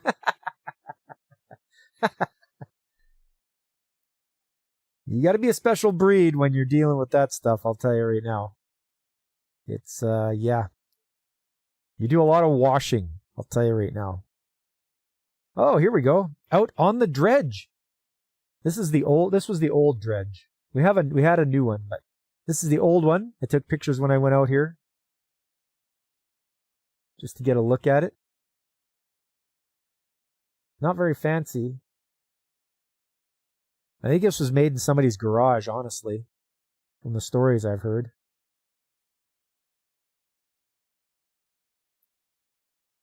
Yeah. Not much to it, really.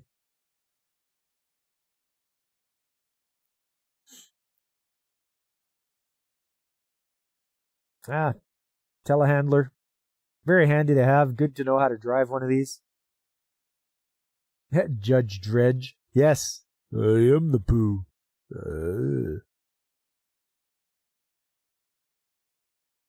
Took this picture, saw it going by. It really wasn't minus 50.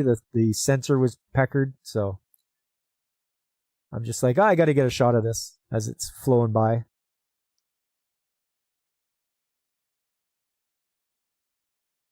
Picture of a different pond. This isn't the poo pond. This is the conservation area.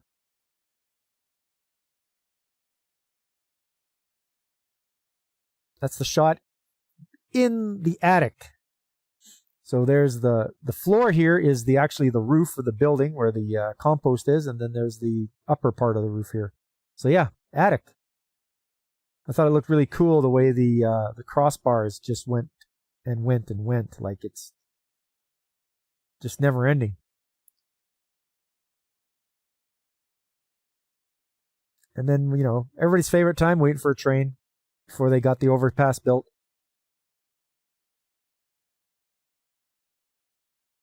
I'm like, yeah, I might as well get a picture of how far away I am.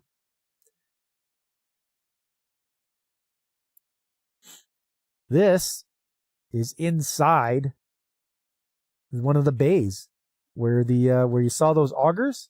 This is what it looks like underneath all the compost.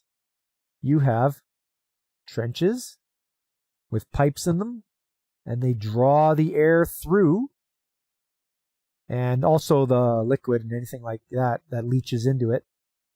But it all goes into these and down into a chamber under the floor. But what we're doing here is putting a new wall on. I believe they wanted to go with stainless because anything else would just rust. Did I drive through a gunfight? No, this is what's called the Alberta windshield. Looks like a road map. And that's just because of all the rocks on the road that the trucks throw up. But yeah, we were getting close, I think, to being done here. Once again, 600 feet long, so we had to put 600 feet of panels in. We were able to use the crane, though. That was nice. Could drive it in there and lift stuff up. Another shot.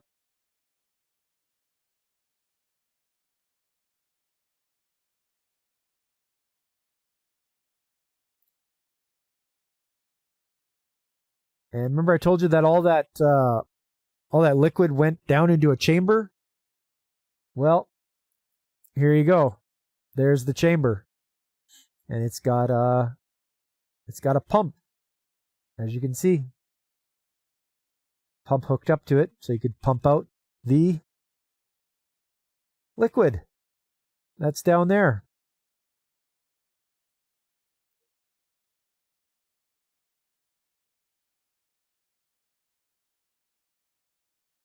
And there's a air mover too. I think we were climbing in there. That's why we had the air mover. I don't know if I got pictures when I was down there.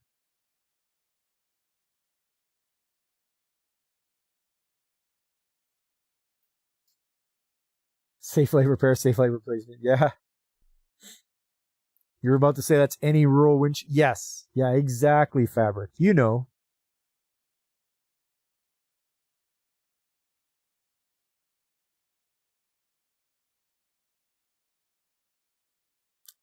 Oh, and then that's when they were tearing down the pump house and tearing down the old aeration hall.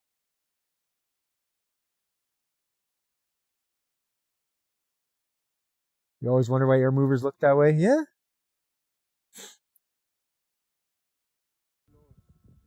Oh, video of, I think that's me. I think I'm removing ice from one of the aerators. There's the new dredge. There's one of the aerators running. So yes, this is all in wintertime. And it's, that's poo. Yeah, there we are. I'm out there. I'm standing on that thing. And I'm just about to take a hammer to that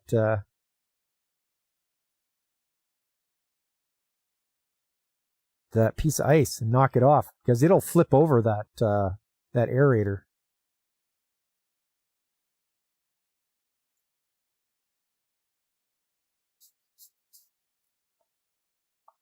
Ice? You're deporting the aerators back to Aerator-stan?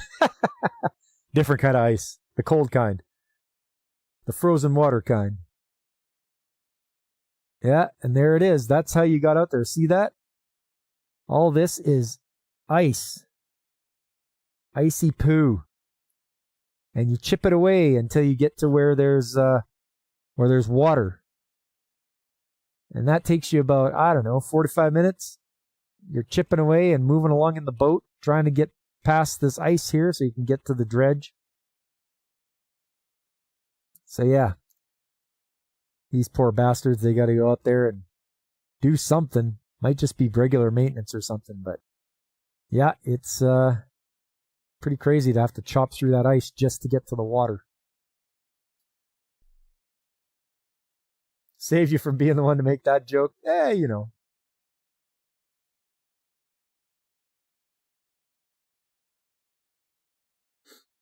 This doesn't smell.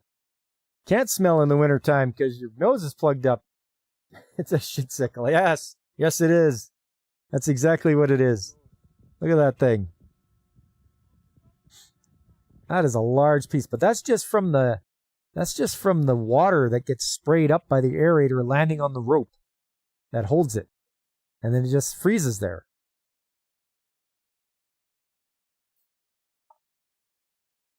So while you're chipping frozen food, do you have that 80s movie feeling? Yep, that's me. I bet you're wondering how I got. That seems like a good opening to a movie, doesn't it? Just chipping it away. But the thing that should happen is the aerator should flip over and I should get tossed into the lake there. Sploosh. Yeah, that's me. Bet you're wondering how I got here.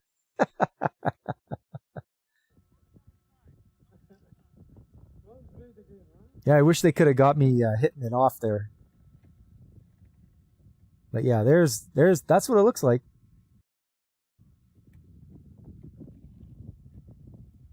Just ugly.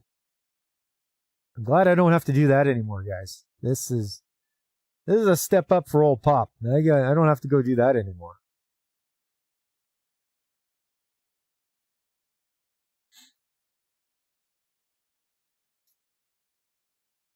Aerator, hope I have an aerate siren. Oh.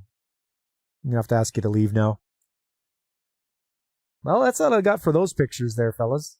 It's I mean, whenever there was a birthday, we always got to have cake, so that was nice. Aerator, I barely know her. Yeah, a lot of good ones I managed to capture over the years.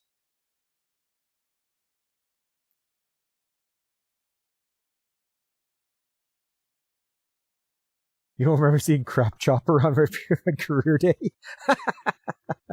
It's new. It just got added. Yeah. Yeah, there it is.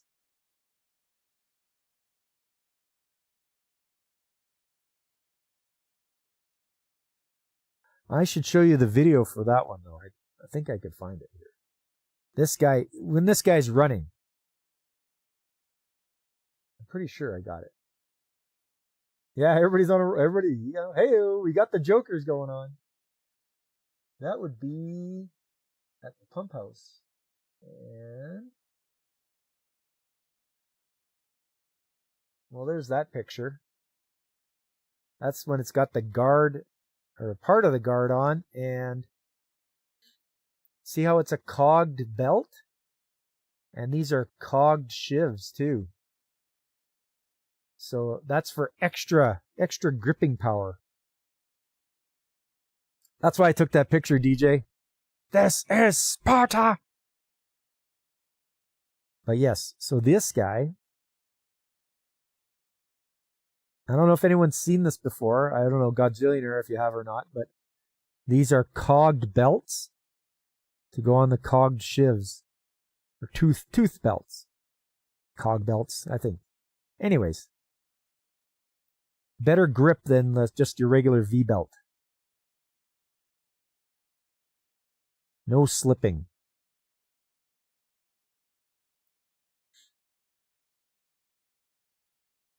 Now, let's see if I can find that. I should have.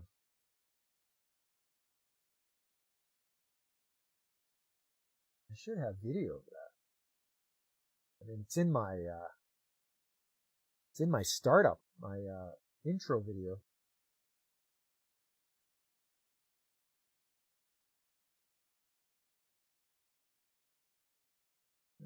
Let's see.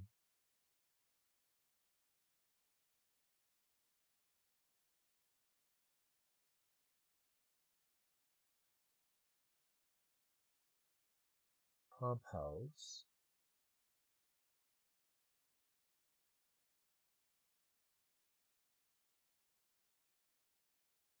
Oh yeah, there we go. Okay. Just all on there, fellas.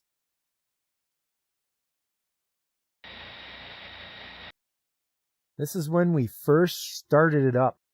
We didn't even put the guard on it yet. Cog of Duty. Yep, 1-to-1, no reduction. Yep.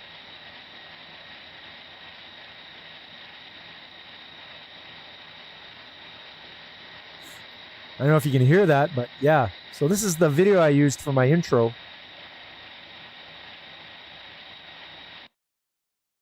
One more time. So I was standing far away from it, then I walked over to it.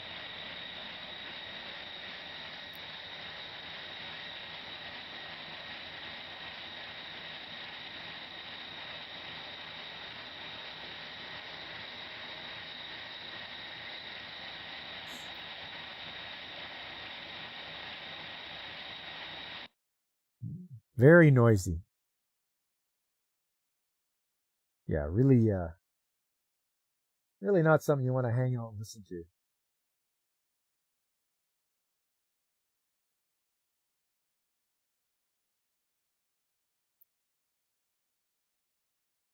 Okay.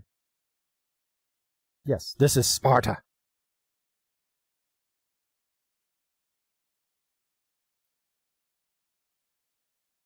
There we go. Yeah, that's it. All right, fellas, I think that's about it. Call it for the night.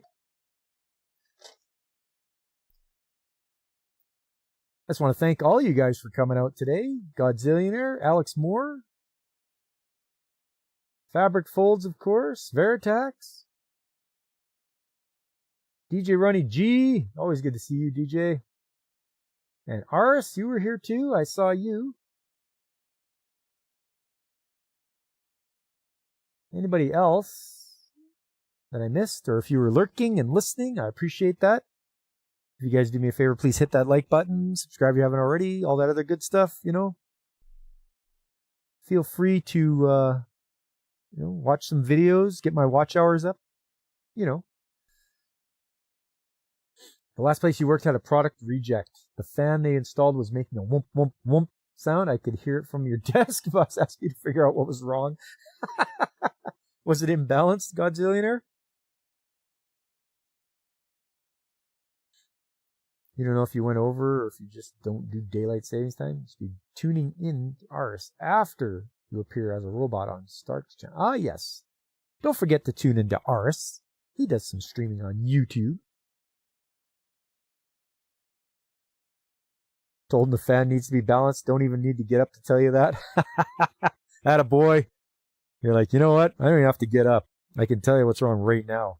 Just get it balanced. Also, you often join Ars on LCX's channel on Saturdays for ROM Ramblings. Ah, yes. I'll sometimes check and see what L is up to.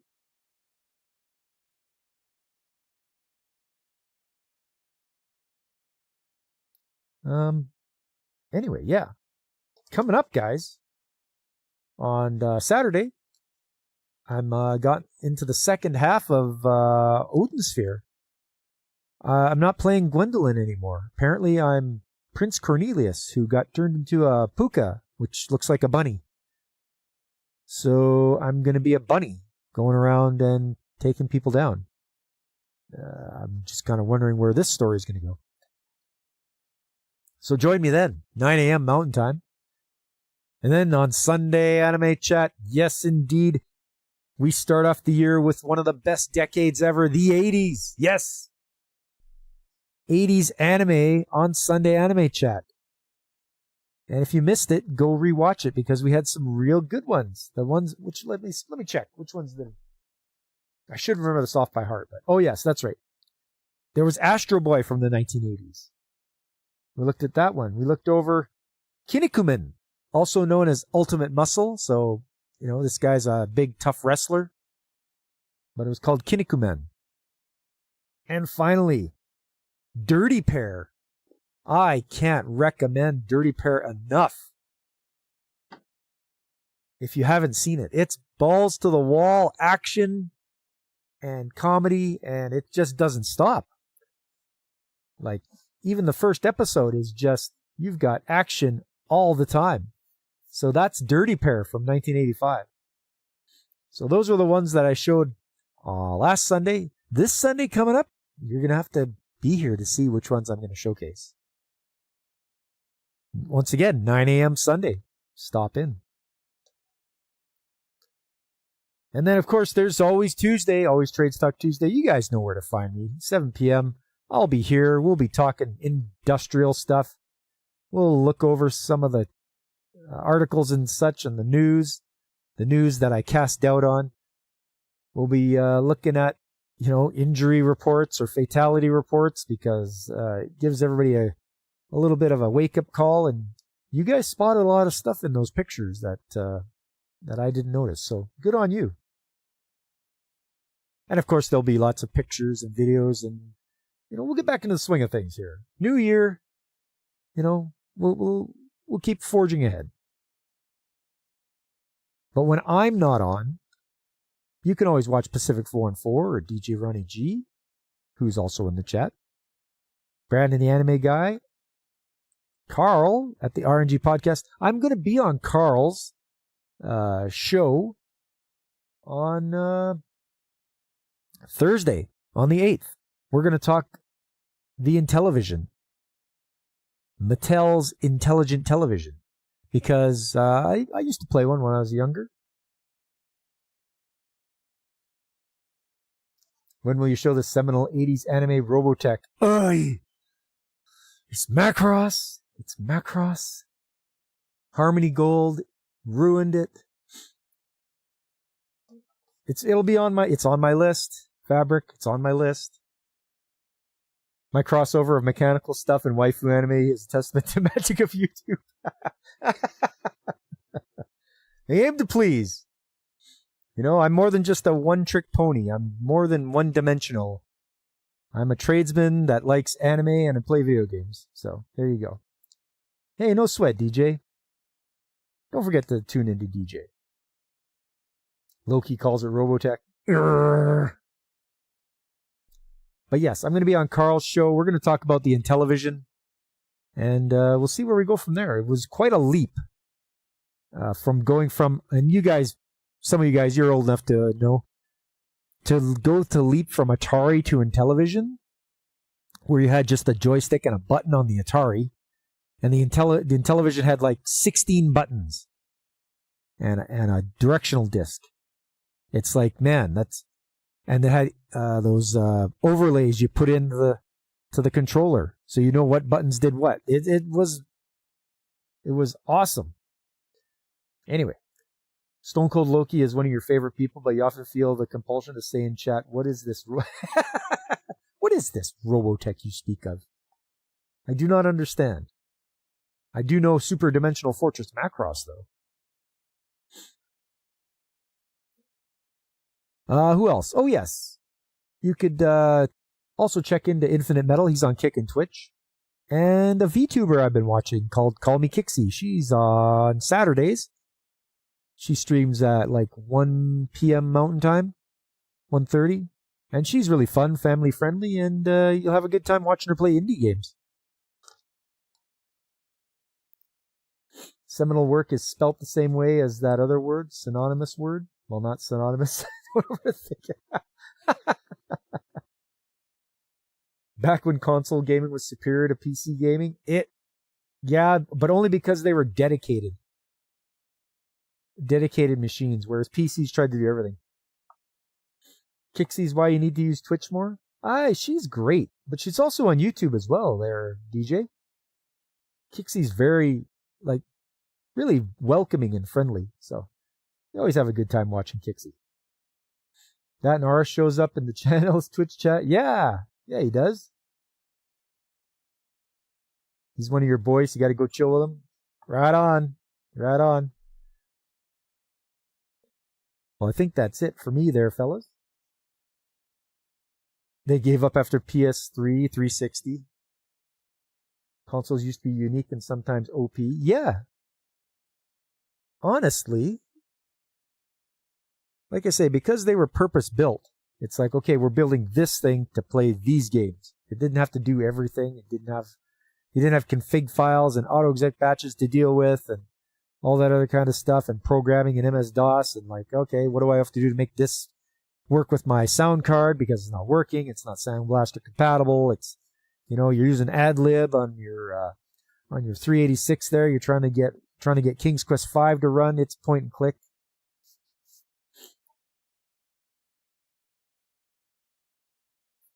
They were like, let's just make a AMX FX like APU CPU thing. Yeah. ColecoVision. There's no ColecoVision. Yeah. ColecoVision Fabric. That was a great one. They did so good with their games. Like Donkey Kong looked really good. Zaxxon. What else? Smurf looked really smooth. Like, it was great. I freaking love the ColecoVision. The controller was a bit screwy. It had all the buttons and everything, but then it had a little nub controller. You mean like 3.2 gigahertz PPC CPUs or the cell thing, then give up? Yeah. ColecoVision on black and white TV. Oh, man. Yeah. Black and white television. If you never experienced it, it's something else, all right.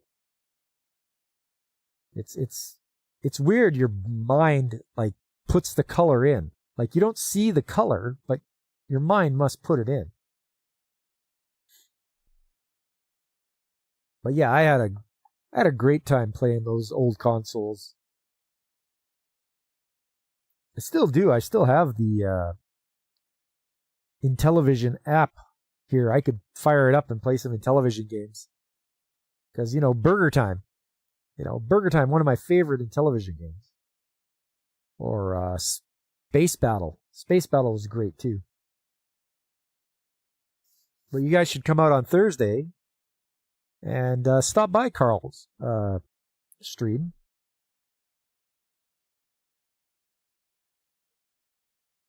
I must have him here. I can put it. Link in the chat. That's what I'll do. This, and then this. Boom. There you go, you guys. There is the link.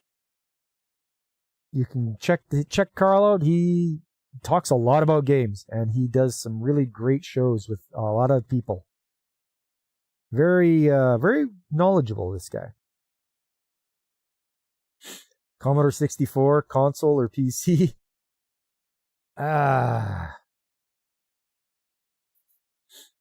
It could play so many good games, the 64. But you could also program in it. Yeah. No, it was a PC that could play games. I wouldn't call it a console.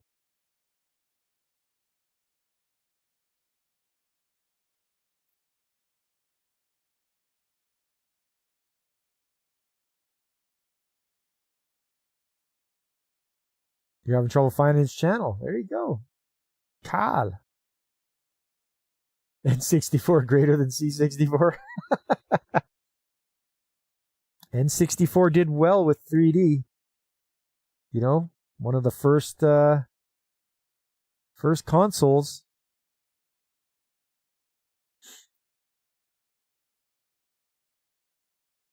Here we are here. Here it is. This will be the Legacy Loading episode 17 Intellivision.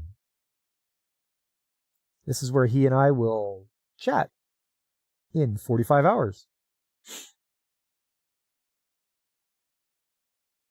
So check that out. I know you guys will have some good thoughts, good input.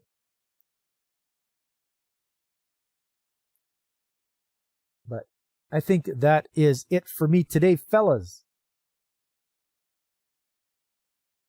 I just want to thank you for coming out. You guys were great. I always have a fun time on Trades Talk, and I hope you do as well. And I hope to see you guys the next time I'm streaming. But until that time, I've been Pop, and I am signing off.